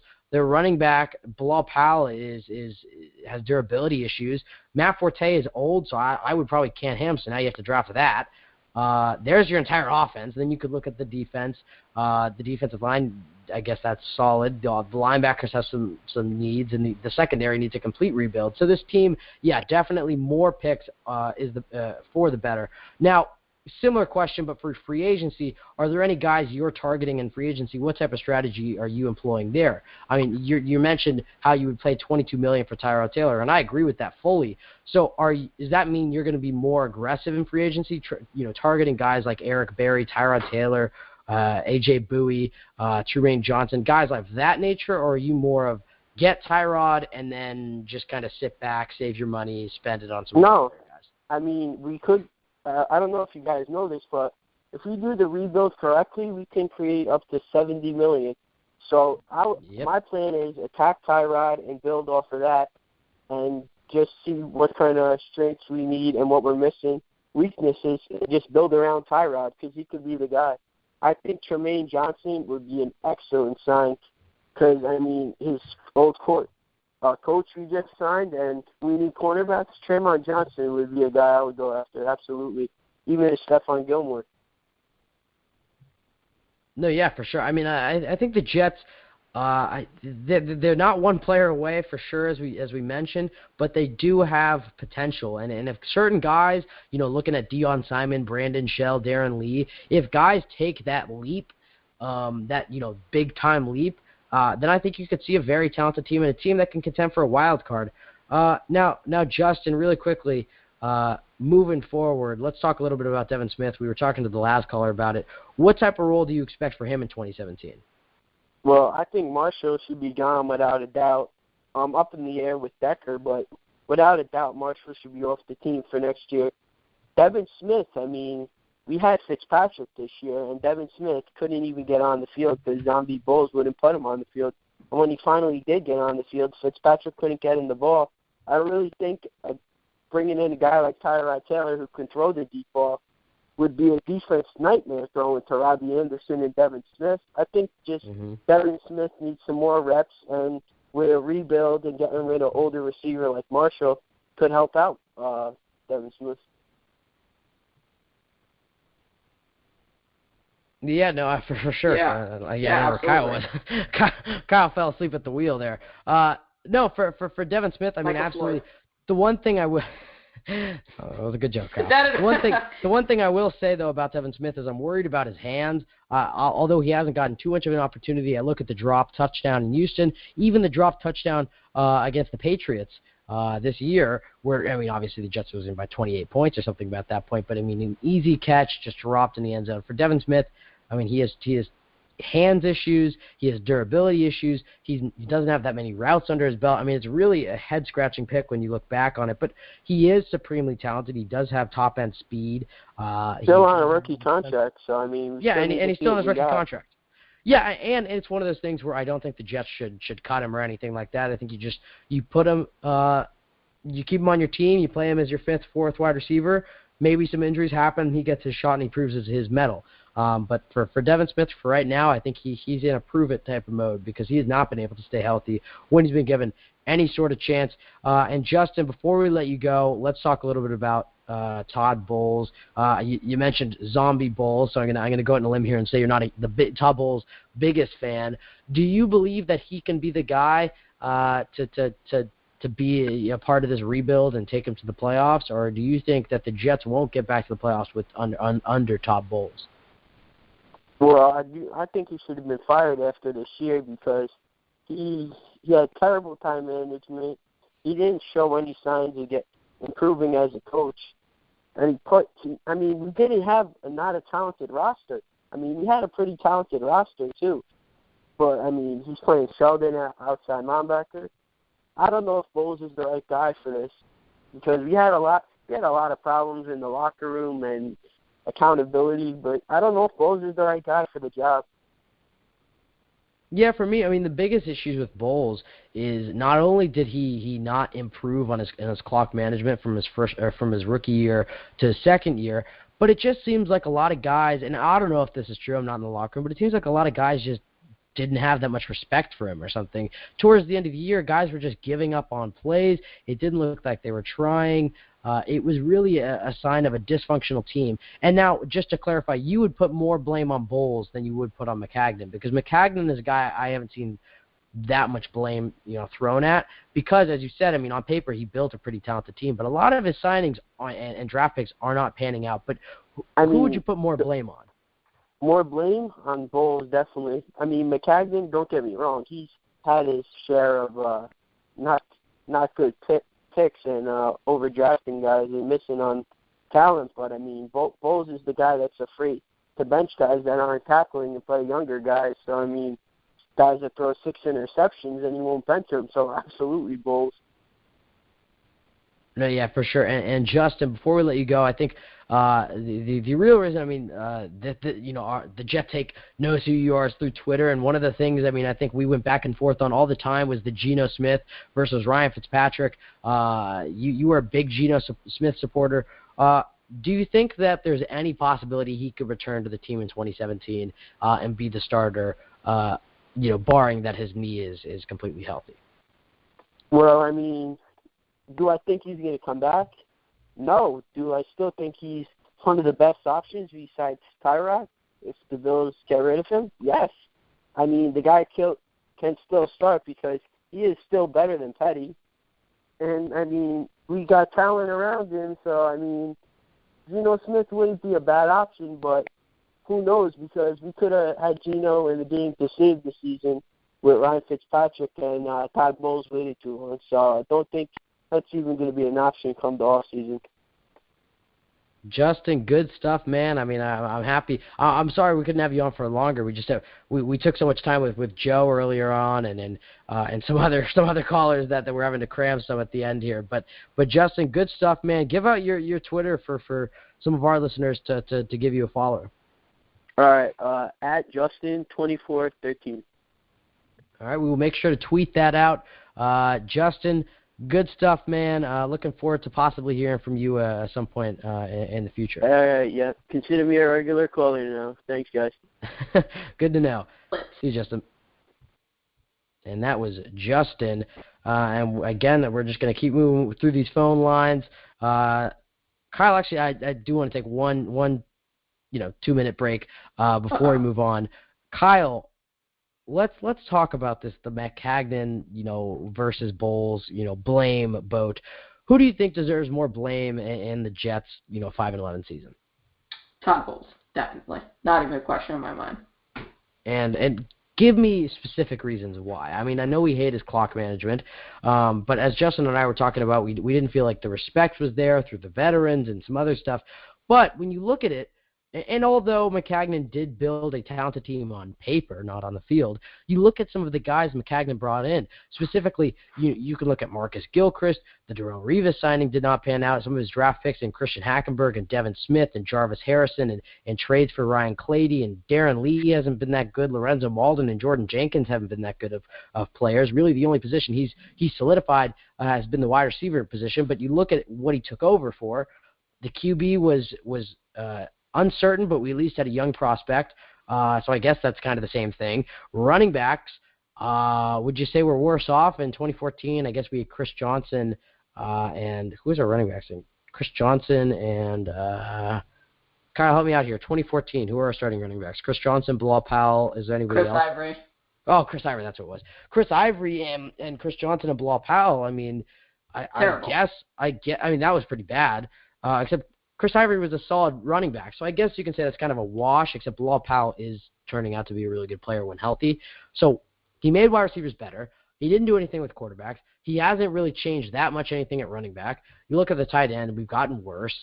Our offensive line is better. About the same, I guess a little better when you look at guys like Brandon Shell have actually come through clutch. Then you go to the defense side of the ball. The defensive line, bringing in Leonard Williams, on paper makes it better, but on the field they've been statistically worse. You look at the middle linebackers, David Harris is still there, but you look at Darren Lee, hasn't been that amazing. I mean, you go through the roster, he hasn't changed that much, and although he was the exciting general manager who I like, I mean, he was a nice person when I met him, and he was the guy who was willing to go out and make the bold moves and the exciting moves to get you basically to go buy tickets, but really smart football moves, but on the field they're not really panning out.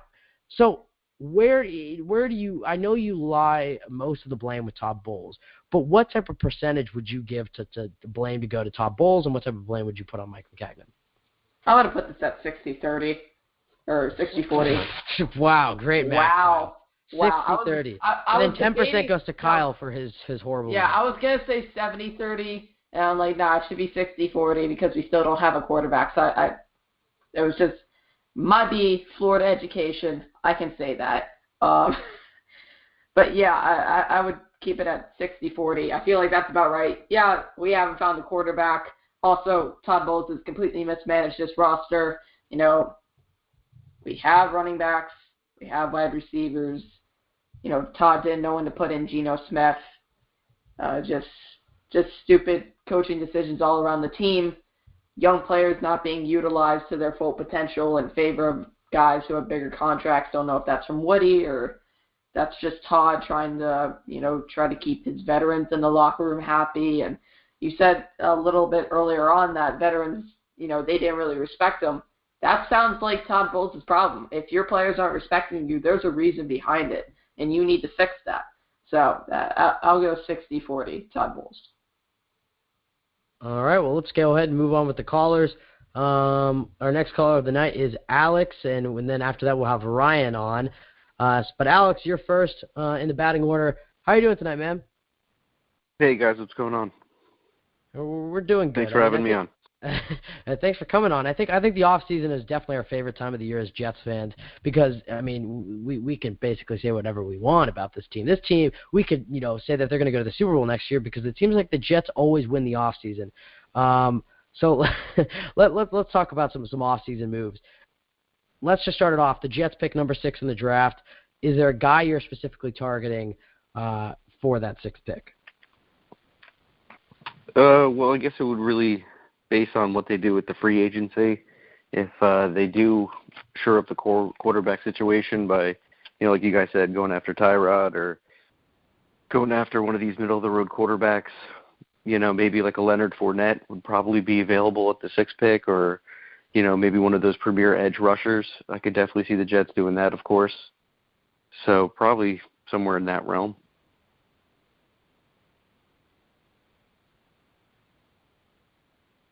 Oh, sorry. Kyle again keeps falling asleep at this wheel. Sorry. We normally organize, who asks the questions when, so we keep a flow. But Kyle is off his game tonight. I think he either just went to the bathroom or something. But we'll keep it going. Keeping up with the draft, would you ever be interested in trading down for more picks, or are you a guy that thinks? I mean, because currently the Jets have 6 picks. They're expecting at least 1 or 2 compensatory picks for Jarvis Jenkins, and among other free agents we lost. Would you ever consider trading down and trying to stockpile more picks? I couldn't see that hurting us at all, because it doesn't seem like where our position is that we're going to be getting a player that's going to immediately be affecting the 2017 season. So if you can get younger and keep building in with more youth and, cover all the different positions that we need, help in offensive line, the secondary, obviously quarterback, and then, wouldn't hurt to maybe look at a young running back to finally put in that third role and groom a young running back for the future. I also think that sorry, the connection. I also think that that the Jets are going to look to spread the wealth as far as when it goes, drafting and free agency. I don't think the Jets are going to spend all of their money and stuff, but stockpiling picks for me seems like the way to go. Now let's talk about this offensive coordinator position that is open. Is there a guy you're targeting that you think that you think the Jets should look at, or is there a type of offensive coordinator if you don't have a name? Because specifically, I mean, a lot of Jets fans wanted the Mike McCoy type of offensive coordinator, former head coach who was brought in. But he looks like he's going to the Denver, so it doesn't look like the Jets are going to be able to get that high quality of an offensive coordinator. So is there a type of coordinator you want? Are you more of that Mike McCoy vein, former head coach, former offensive coordinator? Are you looking towards the college ranks, or are you more looking at a young assistant? I wouldn't be able to put a name to it. Obviously I've heard the rumors about McCoy, and people have said North Turner and Chip Kelly to add to the New York circus. But I'd prefer to have more of a balanced offense moving forward, and a coordinator that works really well with the quarterbacks and, can obviously help the Petty and Hackenberg quarterback project for the future. Get back to running the football more effectively too as well. Yeah, no, for sure. And are you on board completely with that Petty Hackenberg quarterback project, or are you looking more towards bringing in Tyrod Taylor, trying to build around him, or even drafting a guy at 6? Let's say Patrick Mahomes skyrockets up the boards, or Deshaun Watson, or Mitch Trubisky. Are you more of going another young quarterback, or are you fully committed to the Hackenberg Petty mediocrity quarterback? Well, yeah, that's a tough question. You almost want to see it through with these young quarterbacks, because we always seem to push our young draft picks, right up to the starting role, sometimes too quickly, and they don't do well right away, so then we immediately write them off, because people already have done that with Bryce Petty. And the truth is we had a banged-up offensive line this year, and the pass protection wasn't that great. Guys were getting pressure very easily, and when you have a young quarterback that doesn't have a lot of experience, they're going to make mistakes. So, it would be interesting if we could go back and maybe in free agency build the offensive line or draft some young talent and get back to, protecting the quarterback and getting a good running game to protect our quarterbacks. But like you said, these guys are a little mediocre or below average at this point, and it's kind of difficult not to be enticed to bring in a guy like Tyrod or, hit the lottery on a Kirk Cousins or, somebody of that nature to just say this is going to be, the face of this organization, a quarterback for the next few years. Yeah, and I totally agree with that. And then on the defensive side of the ball, you look at cornerback, which seems like to be the most important position, at least as far as the Jets' non-success. It seems like that whenever the Jets' corners are giving up big plays, you can look at the game against Cincinnati and Pittsburgh and stuff. that they seem to do worse. So it seems like the Jets, one of their main focuses is going to have to be attacking that cornerback position. Is there a guy, similar to this quarterback question, but for corners, is there a guy in draft or free agency you're looking at? The Jets' new secondary coach is from St. Louis, who worked with Trumaine Johnson. Do you think the Jets would try to go that route? Do you think they'll try to target A.J. Bowie or something like that? Or what type of what type of corner are you looking for there? Well, I've heard that there's a lot of talent this year for cornerback in the draft, so I wouldn't necessarily spend our first pick at that position, because there's probably still first-round talent-worthy guys that'll probably be there at the second round, and maybe, guys on, second-round talent on near the third pick as well. So you could probably get another young guy in the draft this year, and as far as free agency, I would definitely try to bring in somebody, like you said, like a Bouye, or that maybe like a Prince Akamora, Captain Mutterlin, somebody else that could, relieve Revis from having to do the number one duties every single week, because we know that he's beginning to digress, and it's time to get, somebody else to complement him. And would you be interested in restructuring Revis and moving him to maybe that number 2 corner or free safety, or are you just wanting to cut ties with him? Darrelle Revis is one of my favorite football players, that's 100%, and I've always been a big fan for him. So I want to see him finish, his career as a Jet, as painful as it was to watch him this year. But I would like to see him in possibly a number 2 style cornerback role. I don't know if safety would technically work, because, he had a certain skill set, playing press corner, and I think if he can get back to doing a little bit more press and we can get better coverage, helping him out and protecting him deep, he could get back to being a, not the elite corner from like the 2009, 2010 era, but I think Darrelle Revis can come back down and be a solid player once again for us.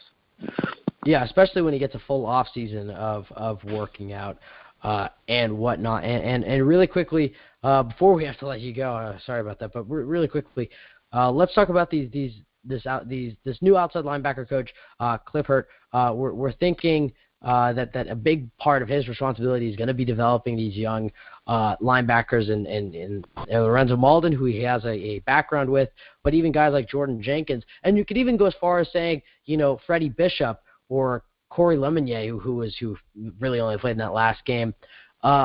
What type of growth are you expecting to see from? We'll start with Jordan Jenkins going into next year, because he was a guy who really finished the year on a high note. I've compared him to Brian Thomas. He's never going to be the sack master, the exciting guy who's going to make the Pro Bowls, but Jordan Jenkins looks like he's going to be a solid player against the run, or an amazing player against the run, and a solid, guy who's going to take up blocks in a pass rush. He's going to get his 4, 5, 6 sacks a year, but he's never going to be that amazing pass rusher. That's pretty much my feeling for Jordan Jenkins. But what are you expecting from him this year? And then the same question for Lorenzo Malden. I'm most excited for Jordan Jenkins, and I think that he's going to end up being one of the better linebackers that this defensive core is going to have for the next few years. I do think Deron Lee is going to become a good player at middle linebacker. His coverage skills weren't that great this year, but I also think he was pretty raw as a rookie and kind of just forced to, fill David Harris's shoes, which is pretty big shoes to fill. I'm not too sure about Lorenzo Malden. I think he had a really rough year, and there was times this year he seemed a little bit lost, and he just didn't have good attacking success this year with his pass rush. So hopefully this coach can help him out, because his position is pretty key to our 3-4 scheme, and his job is going to have to be to put consistent pressure on the quarterback every single snap that he's in there, and he did do that well this year, so he's got to step it up. Yeah, for sure. For Lorenzo Malden, for me, I'm expecting him to drop the weight he gained in the offseason, which we all knew was a bad sign, and limit him back to being more of that rotational guy in the pass rushing trio. Well, thank you so much for coming on, Alex. We really appreciate you calling on. You're one of our most knowledgeable callers, and you give a lot of hot takes. Call in earlier next time. We can have you on. In that first hour, callers are getting 25 minutes. The second hour, it's like rapid fire. We got a few more callers in the line to get through. Anyways, Alex, give out your Twitter information so our listeners can go on and follow you. No, thanks, guys, for having me on once again. And you can follow me at Rufio_187. Let's go Jets. That's the right attitude, because it's going to be a long 6 months before this season starts, and it'll most likely be another depressing and disappointing season. But who knows? Alex, thank you for your call, man. Take care. You do. Thanks for being on. Oh, look who decided to become alive again, Mr. There was like 3 times in that entire call where there was just dead silence for like 5 seconds. Well, Ben, I told you the situation I was in. So. Oh, your dog. Yeah. You want to hear like a barking in the background multiple times? She doesn't stop. More than I'm passing the baton to you. I'm thinking you're there, and then it's just nobody's there. Multiple times that I wasn't there. You texted me once. Twice. And then you had talked after, so I thought you were back. Once, by the way, once. All right, well, let's keep moving ahead before we have to hang up or Kyle dies on us again. We're going to bring our next caller, and this is Ryan. Ryan, thank you for being on hold for so long, man. How you doing? I'm doing good, guys. No problem. Yeah, I mean we've had a pretty busy night, and especially when I have my co-host dying on me, it's pretty tough to keep I've been resurrected like Matt Moore, so. Matt Moore was trash last week. What was that? What was that comeback, Kyle? He died again from Dupree. Resurrected. Now, Now, Ryan, let's talk a bit. I mean, we've talked about the offensive coordinator. We talked about free agency. We talked about the draft. Pretty much every other caller. Let's talk about some new topics here. Let's talk a little bit about this offensive line. I feel like this is a bit of a neglected issue. But how do you expect the Jets to replace Ryan Clady next year? He has a $10 million cap charge. I don't think the Jets are going to be biting that bullet. So the Jets really have no answer at left tackle. Ben Aguilera was a disaster at left tackle. He was solid at right tackle. And on top of that, I mean, you're going into next season, your left guard, James Carpenter, he was solid last year. You don't really have a contingency plan if he goes down. I guess Brent Qualley would be the next guy, or Dakota Dozier. So right now, you're looking at this Jets 2017 offensive line. You have an unknown at left tackle. You have a pretty solid left guard in James Carpenter. It looks like it's going to be Wesley Johnson, possibly Nick Mangold. But if the Jets are looking for a bit of a youth movement, Wesley Johnson should be probably the center. Brian Winters had to finish the year on IR. And then Brandon Shell is right now being mocked as that right tackle for the Jets next year, pretty much based on like 2 games. But he looks good in those 2 games. What do you think the Jets have to do to improve this offensive line? It's a pretty patchwork offensive line. Winters and Carpenter are good. Brandon Shell could be good. We have no idea. Our left tackle is nothing right now, and Wesley Johnson's kind of bleh. So if you're Mike Maccagnan, how are you improving this offensive line? What are you targeting first, and where are you targeting in the draft, free agency, et cetera? All right, well, this is a pretty tough question because looking at the tackle position, especially in free agency and even in the draft, there's only, especially in free agency, there's really no one you could really get. There is Whitworth from the Bengals, but he's 36 years old, you know what I mean? So he's not going to be a long-term solution. For left tackle specifically, I looked at free agency the other day, and Matt Khalil is there. He was hurt this year. He's still pretty young. You got to bring in at least a veteran, a capable veteran, because Clady was out all this year. It's a complete mess. And in the draft, if you're going to trade down, trade down to like 15 or something and take a tackle. If you want to build an offensive line, that's honestly a bullet me. You need who's ever playing quarterback. They need a serviceable line. This year is a complete mess. I do like our guard duo of Carpenter and Winters. I would sign Winters back as one of the beginning things before free agency starts, just to keep that duo, because it's very, I'd say, solid. Wesley Johnson, I do like. He's not great or amazing, but I think that it's time for Mangold, to leave, start the youth movement. I think he's serviceable for now. I did think he improved a lot from, last year. last year he was kind of a mess. This year he was, he definitely improved in some of the games.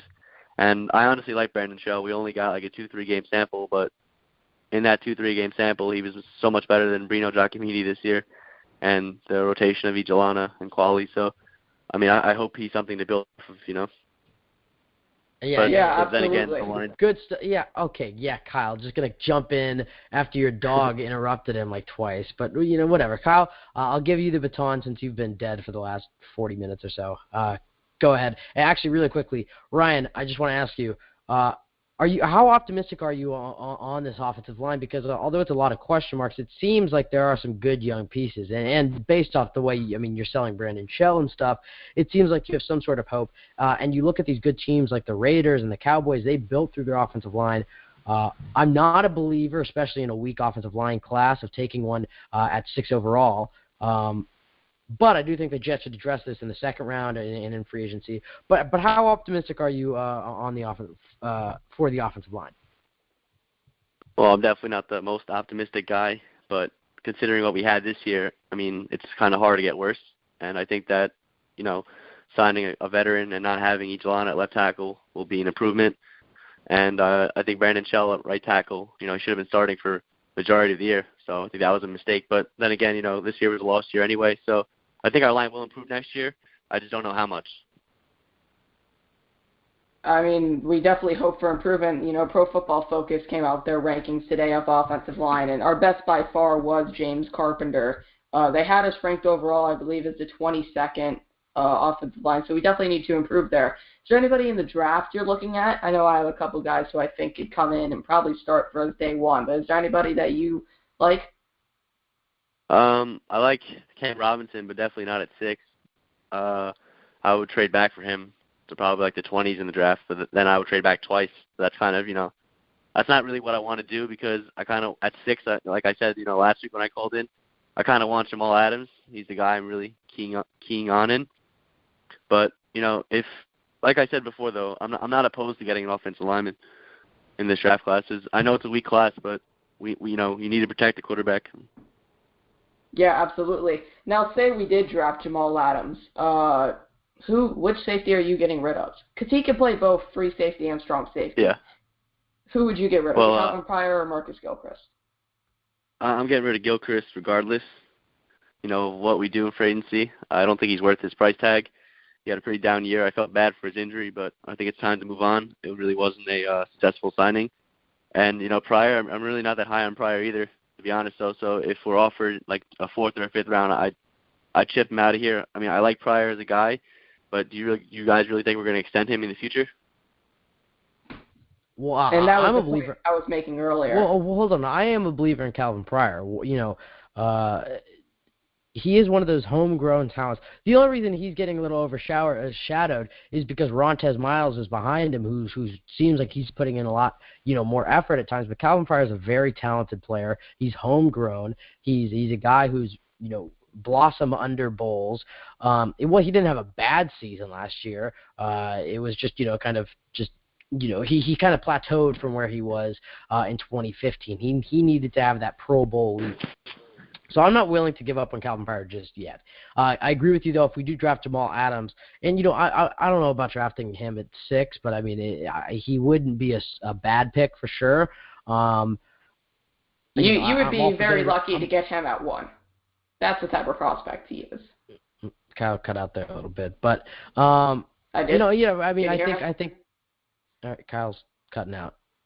All right. But I think if the Jets are going to get rid of Marcus Gilchrist, which I think they definitely should, then I think you're looking at Jamal Adams and Calvin Pryor could be a very serviceable, safety duo. And then you have to figure out what you're going to do with Rontez Miles, because he's also a free agent going into the year. You want to bring those type of players back. He's a very good special teams player. So it's all up in the air right now. Absolutely. And you said I cut out, so I just want to go back to the point I was making. Can you hear me better now? Yep. Okay. Jamal Adams, I think you would be lucky to get him at 1. Now, obviously, the Cleveland Browns aren't going to get him at 1. But he's a phenomenal player, once-in-a-generation type of guy. And if he's sitting there at 6, knowing Todd Bowles, he will be a New York Jet. Interesting stuff. Well, you'd have one happy fan. Yeah, I mean, I think he's a good player. And let's be honest, in January, these draft boards will change like more than you could ever imagine by the time we get to the draft. It's going to be crazy. I mean, guys are going to skyrocket and fall, and smoke screens will be put up. It's really a fun type of time of the year. Ryan, really quickly before we let you go, last question. Who's going to be the Jets starting quarterback opening day of 2017? Just a very early basic. I'm trying to get just a sense of where the fan base is at in January, and we'll see where they're at again when the draft rolls around and et cetera. But right now, realistically, not just who you want, who do you think is going to be that opening day quarterback? Tyrod Taylor. Yes, thank Jesus. Oh, Jeff fans are keen on him. I mean, I like Tyrod Taylor. I do think Buffalo's going to move on from him. He has a crazy salary cap this year number. I think he's something that you guys mentioned earlier. He's very stable. We haven't had that since, I think you said it, Ben, since like Chad Pennington. And we really need that to help our young receivers blossom and grow to the potential they can, grow to. Because this year, while they definitely was good getting experience, there were so many missed opportunities for guys like Robbie Anderson and Quincy Enunwa by some of the throws Ryan Fitzpatrick was, delivering. So we definitely need someone stable out there. I mean, I would love for Tyrod Taylor to come. But I forgot who said it earlier, but $22 million I would not pay for Tyrod Taylor. Really? You wouldn't pay $22 million? Because I'm of the mindset if Tyrod Taylor becomes available and the Jets can get him, I will get him for any cap, $25 million and under. Like anything up to $25 million would be my breaking point, but anything up to there, I'm bringing in Tyrod Taylor. Tyrod Taylor does not hit the open market that much. I might even go past $25 million if you have to. I don't think the Jets should, obviously. If they can get him at 22 though, I think you do it. You go ahead. He's one of those guys. If they can get him, I think they should. However, I don't think it's going to be a very attractive position for him. I don't know necessarily if he's going to shake away from the new head coach McDermott. We'll see. We'll see what happens. Ryan, you were awesome as always. Please go ahead and give out your Twitter handle so our listeners can follow you. All right, guys. Thank you for having me on. My Twitter handle is NY_JetsNation98. Give me a follow. I'll follow you right back. Hey, man. Thanks for being on. Yeah, Ryan, thank you for coming on, man. Yeah, and look forward to hearing from you. Hey, you too, man. Yeah, we'll do. We'll call it next week. Sweet. Good night. Good night to you too, Ryan. And that was our last caller of the night, excluding our primetime producer who's going to be on. Primetime producer. In just a minute. Kyle, last words before we bring on David. Anything else you want to touch on that subject of Tyrod Taylor or next year's quarterbacks? Well, not necessarily Tyrod Taylor, but it does have to do with New York. Carmelo Anthony just got exposed on national television. Okay. Kyle's not going on mute. Looks like we're going to go ahead and bring on Gangrene David. David, why don't you go ahead and unmute yourself? You're the primetime producer, and let's talk some football. What's up, Ben? What's up, Kyle? I've just been pissed off because of what the Knicks just did to their fan base, but how you guys doing? Not you two. Everybody's talking about these Knicks. I mean, I guess they just lost to the 76ers. Because they just lost to the worst team in the league, Ben. That's not true. They're not the worst team in the league, the Knicks are. Or the Nets. It's a toss-up. Yeah, around that. But it's unacceptable. It's what happens when you have a power forward who can't play defense. Okay, guys. Are we really going to talk about the Knicks? I mean, I'm a Blazer fan right now. We're horrible. That's because you got rid of all your good players because you were too cheap. Just saying. And you guys are the 8th seed too. Whoa, Kyle, what good players are you talking about? You're talking about the LaMarcus Aldridge, Robin Lopez, Wesley Matthews, and Nick Batum duo or quadruplet that we all dumped and then finished in a higher position the next year? No, the reason this team is bad is because they're paying guys like Evan Turner $70 million and Alan Crabb, guys who aren't that good. Ben, you were raving about the Evan Turner signing when they signed him. Whoa. No. We talked about it on the show. I said, I guess that's a solid signing. He'll be a solid 6 man, but and he has not been that. But to say I was raving. Also, Damian Lillard hasn't been that great this year. Not what we're used to saying. What are you saying? Dude, he's been hurt. Let's talk about this later. He's getting tripled. I think he needs to stop focusing on the rap game and start focusing on his game on the court. Kyle, you're going to tell somebody to stop focusing on the rap game? Kyle, let's go listen to all your SoundCloud albums where it's, yo, what's up? I'm in these streets. All right, David, let's talk about some football. You're a freaking high-pitched rapper. This is true. All right, David. Kyle, what's your rap name? Kyle, okay, for those of you who don't know, Kyle's trying to make it on these streets as a rapper. He sounds like a never said the term at a streets. Wiggles concert. Dude, you sound like a 3-year-old at a Wiggles concert, dude. I'm not kidding. What's funny about your that? lyrics are trash. I used to love the Wiggles. I used to love the Wiggles, man, when I was a kid. So did I. Everybody loved the pirate with the feather sword, bro. That was my thing. Oh man, bringing back memories. Your thing was the pirate with the feathered sword. Yeah, you know the pirate. He had like the tickle sword. You really like this tickle sword, Kyle. Okay. We're still doing. Hey Ben, you've already made some weird comments. Okay. Kyle loves the pirate's tickle sword. David, let's talk some Jets football. Let's talk a little bit about this offensive coordinator search. Yeah, it's getting into a dark area. David, let's talk about this offensive coordinator search. Who would you try to target if you were the Mike Maccagnan and Todd Bowles as an offensive coordinator? The tickle sword pirate.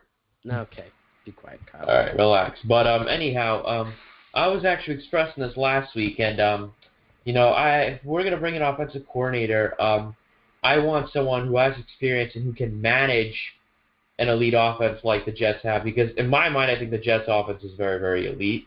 But unfortunately, let me finish. But pretty much what I was expressing last week is that these schemes where you have like a quarterback coach coming in as an offensive coordinator, they don't really work, because look at that, you bring in a defensive coordinator to coach a football team, and look what you have zombie nation making lots of questionable calls.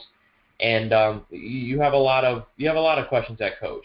So pretty much my solution: bring someone in with experience, bring someone in who can manage an offense well, bring someone who can actually make our offense an elite offense. Bring someone with experience.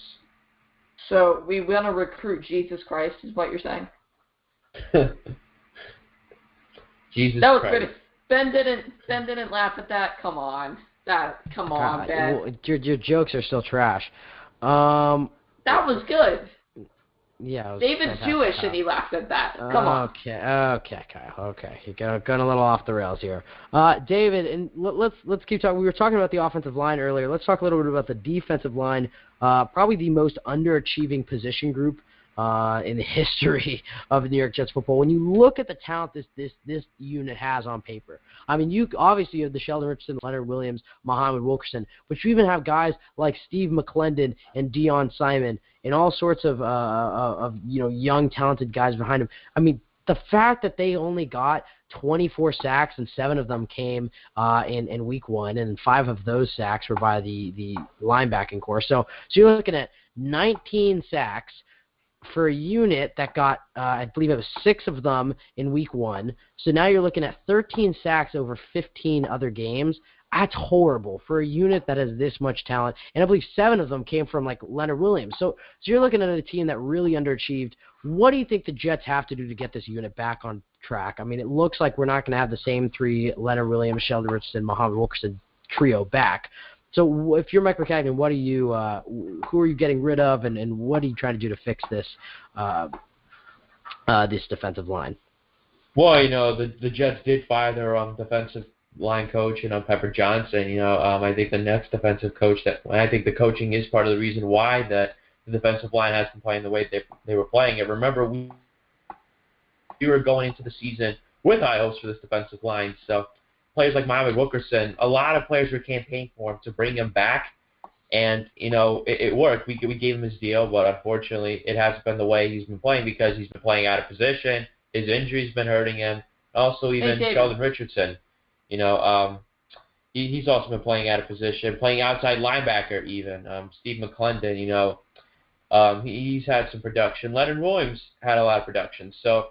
I believe that the next defensive line coach the Jets do bring in can be a big solution to manage this elite talent, because this talent, Muhammad Wilkerson, Sheldon Richardson, Leonard Williams, that trio, it was elite a year ago. And honestly, I think I would give him one more year because they had one bad year, Muhammad Wilkerson, and he's been a very elite defensive lineman since he came to the New York Jets, in my opinion. And, I don't think I'd really want to let him go just because he had one bad year. And plus, it's not going to happen if we gave him that big contract. So I would probably give him one more year with this new coach and see what happens. Hey, David, I have a theory. You ready for it? No. Well, be prepared. Strap yourself in. So you went to Muhammad Wilkerson Strikes for Scholars, correct? Yes, I did, and I'm planning on going back again. Okay, so did you meet Muhammad Wilkerson? Did you talk to him at all, or did? Yes, I talked to Muhammad Wilkerson. Yes. We know you talked to Darrelle Revis multiple times, right? Okay. About like twice. Okay. And you wanted Ryan Fitzpatrick back really bad, right? Yeah. I'm convinced that David is a curse. He's a curse. These are the 3 biggest letdowns of the team all year. That is not a bad argument. David might be anything he's touching is turn. Oh my God! Wait, what does that mean for the Jet Take? Yeah, oh my God, Jesus. Whoa. The fact that probably, when was the last time our phone line flooded like that? So that is a good point. David has been true. Okay. Yeah, funny joke. Well, we're also pretty. Let's be honest, David. You've done a tremendous job tonight. I have to be honest. I mean, you put out more tweets than I think we've had ever during a show, and it gets more listeners. And it's not an easy job. And we don't always expect you to have the time to sit down and do this with us. But I have to say, David has earned a lot of respect, and for people who are big Jets fans, please go follow his YouTube channel. And I mean it. He puts a lot of effort into it. He talks Jets football. You heard it here. He has some good takes. He put some highlight videos together last year. He goes to all the games or all the home games. But he's also a curse. So okay, he's at Gangrene David. David, did I get that right? Yeah, you did. Gangrene David. Gangrene David on YouTube. Are you Gangrene David 1 on Twitter? Or do I have that? Gangrene David 1 on Twitter. Gangrene_David on Instagram. Yes, everybody go follow him. He's a great person. He's a hard worker, and he's a Jets fan. So that's a tremendous combination. You sound like you're about to introduce a politician. He's a great person. He's a hard worker. Okay. And David, really quickly before we wrap up the show, and actually I'm gonna have David help us out for this last segment, but really quickly before we get. Oh wait, David has a trivia question for us, doesn't he? Oh, he does. Hold on, we're getting to that. 1 second. David, just really quickly, 30-second answer. Who's going to be the Jets starting quarterback? Who do you think, not who you want, who do you think will be that opening day quarterback in 2017? Who do I think is going to be that opening day quarterback? Yes. Oh, dear God. You want my honest opinion? I think it's going to be a showdown between either Trubisky or Tyrod Taylor. I think it's going to be Tyrod Taylor taking that job. Ooh, okay. Or wait, are you saying we're getting both, or are you saying it's either going to be one or the other? What's up? Because are you saying the Jets are getting both? I think. Listen, I can't be specific. I just gave you that amazing shout out. You're about to say that the Jets are going to draft Trubisky and bring in Tyrod Taylor. Even I disagree with that. I'm not saying draft Trubisky, but I'm saying it's going to come down to a quarterback competition between Tyrod Taylor and somebody else. I'm just exaggerating here, but I think Tyrod Taylor. But if the Jets get Tyrod Taylor, don't you think he's just automatically the starter? Yeah, it's not a competition. He's a top 15 quarterback in the NFL. Well, yeah, but what would happen if Tyrod Taylor were to go down? I mean, who else would? So wait. Are you saying that the competition for the backup role, like Bryce Petty and Christian Hackenberg, are battling it out? Yeah. One of those guys won't be on the roster. He's saying Tyrod Taylor and the QB competition. Oh, okay. I get that. And David, why don't you go ahead and give out your weekly trivia question? We were gonna do it, and he actually tweeted it in the group chat, and it was who is the last Jet. We're not gonna give out the answer. We're gonna tweet this out ourselves, and then we're gonna tweet out this new one because we're gonna answer this on the show. But David's gonna tweet it out. Yes. But the one he gave, this one will be for our Twitter followers, so we're not gonna say the answer. Who was the last Jet to score a touchdown in the playoffs? So who scored the last touchdown? No, it wasn't Tanner Pert. I mean, Kyle, please don't give out the answer. So that is our Jets Twitter question to everybody. We'll make sure everybody on Twitter can go respond to that. And first one to get it right, you get a shout-out. We'll retweet you. We'll follow you and whatnot. We might work on upping the prizes, but, shout-out. You get Ben's annual salary. Yeah. All right. No. And so, David, why don't you give us, me and Kyle, our trivia question of the week? No Google. I have my hands on my head. Yes, you can see my camera. Hold on, Kyle, turn on your camera as well. We will both turn on our camera. My camera is on. Okay. All right. So weekly trivia question for tonight. All right. So the New York Jets lost to the New England Patriots handily in the 2010-11 season with the final score 45-3, and then played them in the playoffs in the divisional round. This is an easy question, so you two can answer this. I have. Now, but it's going to be harder. Now, what was the final score of that divisional playoff? I got it. 28-21. 28-21. It was 28-14, and then they scored a garbage time touchdown with like a minute to go. Kyle? Okay. That's... No, well, I just answered the question. I know I'm right. Kyle couldn't get a chance. I know Ben totally knows this answer, so I'm just going to coast off of him 28-21. Yeah, Kyle. Well, you both are correct. It was 28-21. I think it should just be first person to get it right. Like we No, that's bull crap. Because we're gonna need buzzers for that. These trivia questions will get harder. Yeah, no. Ben, that was a good one. I like that.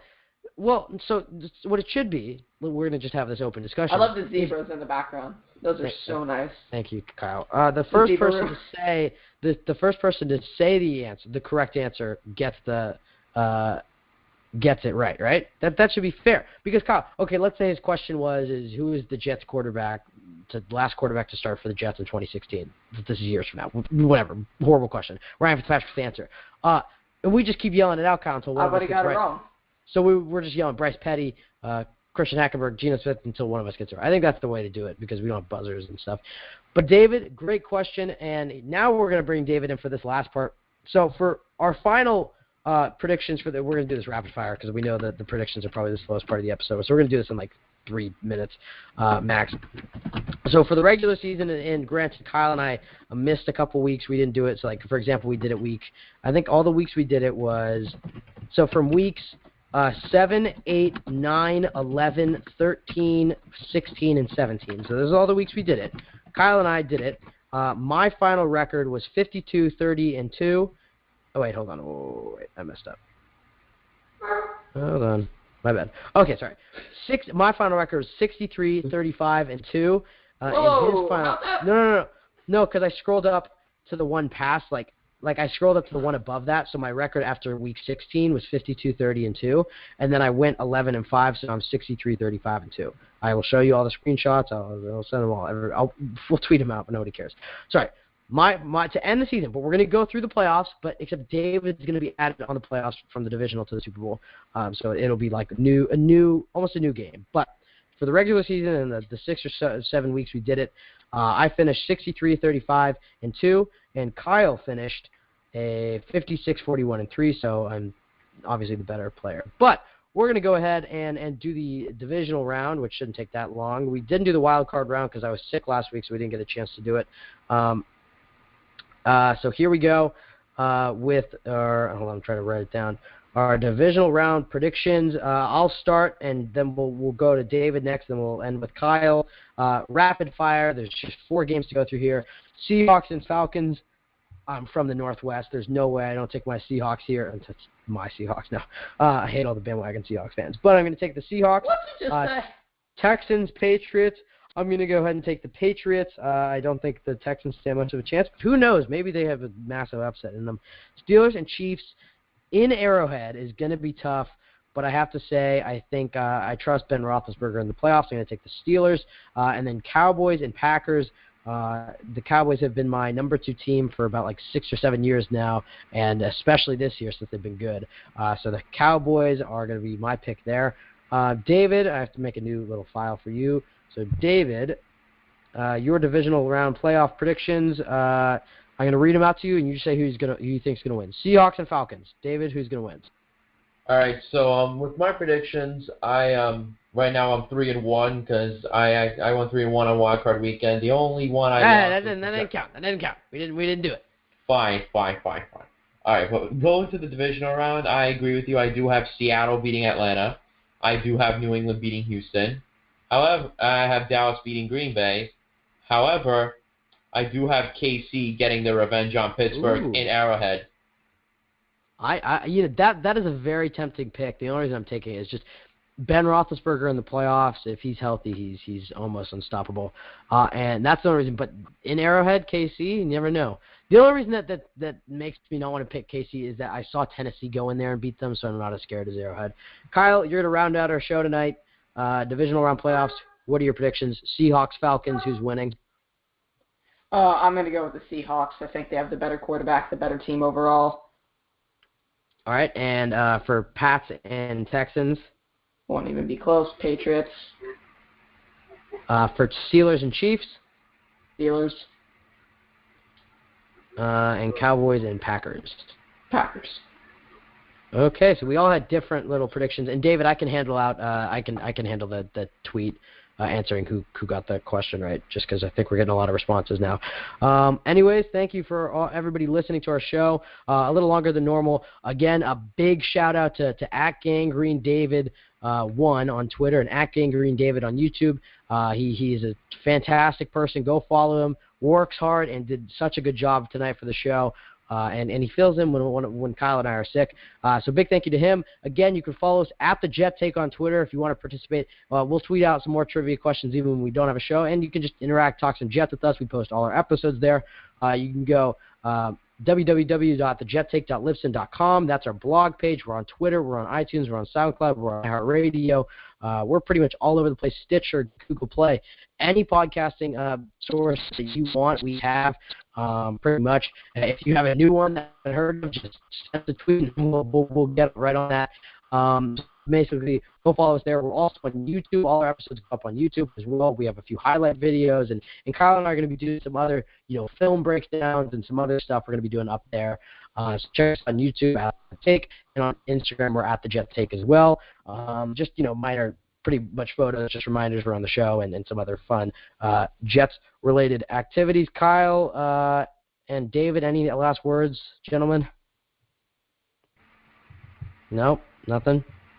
All right, for I guess they're Jesus Christ for offensive coordinator. Jesus Christ for offensive coordinator. Okay, we'll make a graphic for that. Let's get Kyle on that. Thank you so much for listening. We appreciate all the love and support we've gotten in recent weeks, and we have some big things coming as far as getting some players and some beat writers and stuff on the show. We've been in contact with a few Jets, and so we're looking forward to bringing that to you. Just because we are looking and trying to get just some more guys that spice up the show. Oh, really quickly before we go, and I know it's been a slow close to the episode, but Eric Barton, we had the show last week. His website is all up and running. We'll make sure to tweet that out if I can find the link. I believe it's legendsocks.com. He has a bunch of Jets players and some other guys. He had a liver transplant. The doctors didn't think he was going to live. By the way, Eric Barton is the former middle linebacker and captain of the New York Jets during the Mangini era. Basically, they didn't think he was going to live. He survived. He's raising money for this for the transplant center and for liver transplants. We had him on the show a few weeks ago. If you're interested, I believe it was 2 episodes ago. Go listen. He'll explain his story. But go to legendsocks.com. They're $20. They're easy. They're cool socks with some of your favorite players on them. And it's a great cause. If you have a player you like on a sock, send us a DM. We'll get in contact with Eric. I was texting him yesterday on some flyers. He's going to try to get it on. So if you have a player you'd like to wear on a sock you think would be a good addition and that would sell well, just contact us and we'll contact Eric. But please go. It just opened, and go purchase and help out a great cause. And you get some nice, cool socks. All right, guys, thank you so much for listening. We're going to leave you with the best chant in the National Football League. Hopefully by the next show we have a new offensive coordinator. I think that'd be a nice little touch, something new to talk about, spice up these questions. But thank you to everybody for listening. We appreciate love and support, as I said, and all the callers we got tonight. Once again, go Jets, and we will talk to you guys next Wednesday. If the thing would kick in. It's really, wow, this is impressive. It's just going to, wow, okay. Okay, free conference call. This is basically the Jets' offense summed up in a. Just it's the rainbow circle of death. Kyle, do you have your thing open so you can press the JTS chant so I can just end it? No. Oh, okay. Wait, here we go. I got it. My bad. I got it. Anyways, as I was saying, leave you with the best chant in the National Football League if we want it to work this time. We will talk to you guys next Wednesday. Call in or tune in. There we go.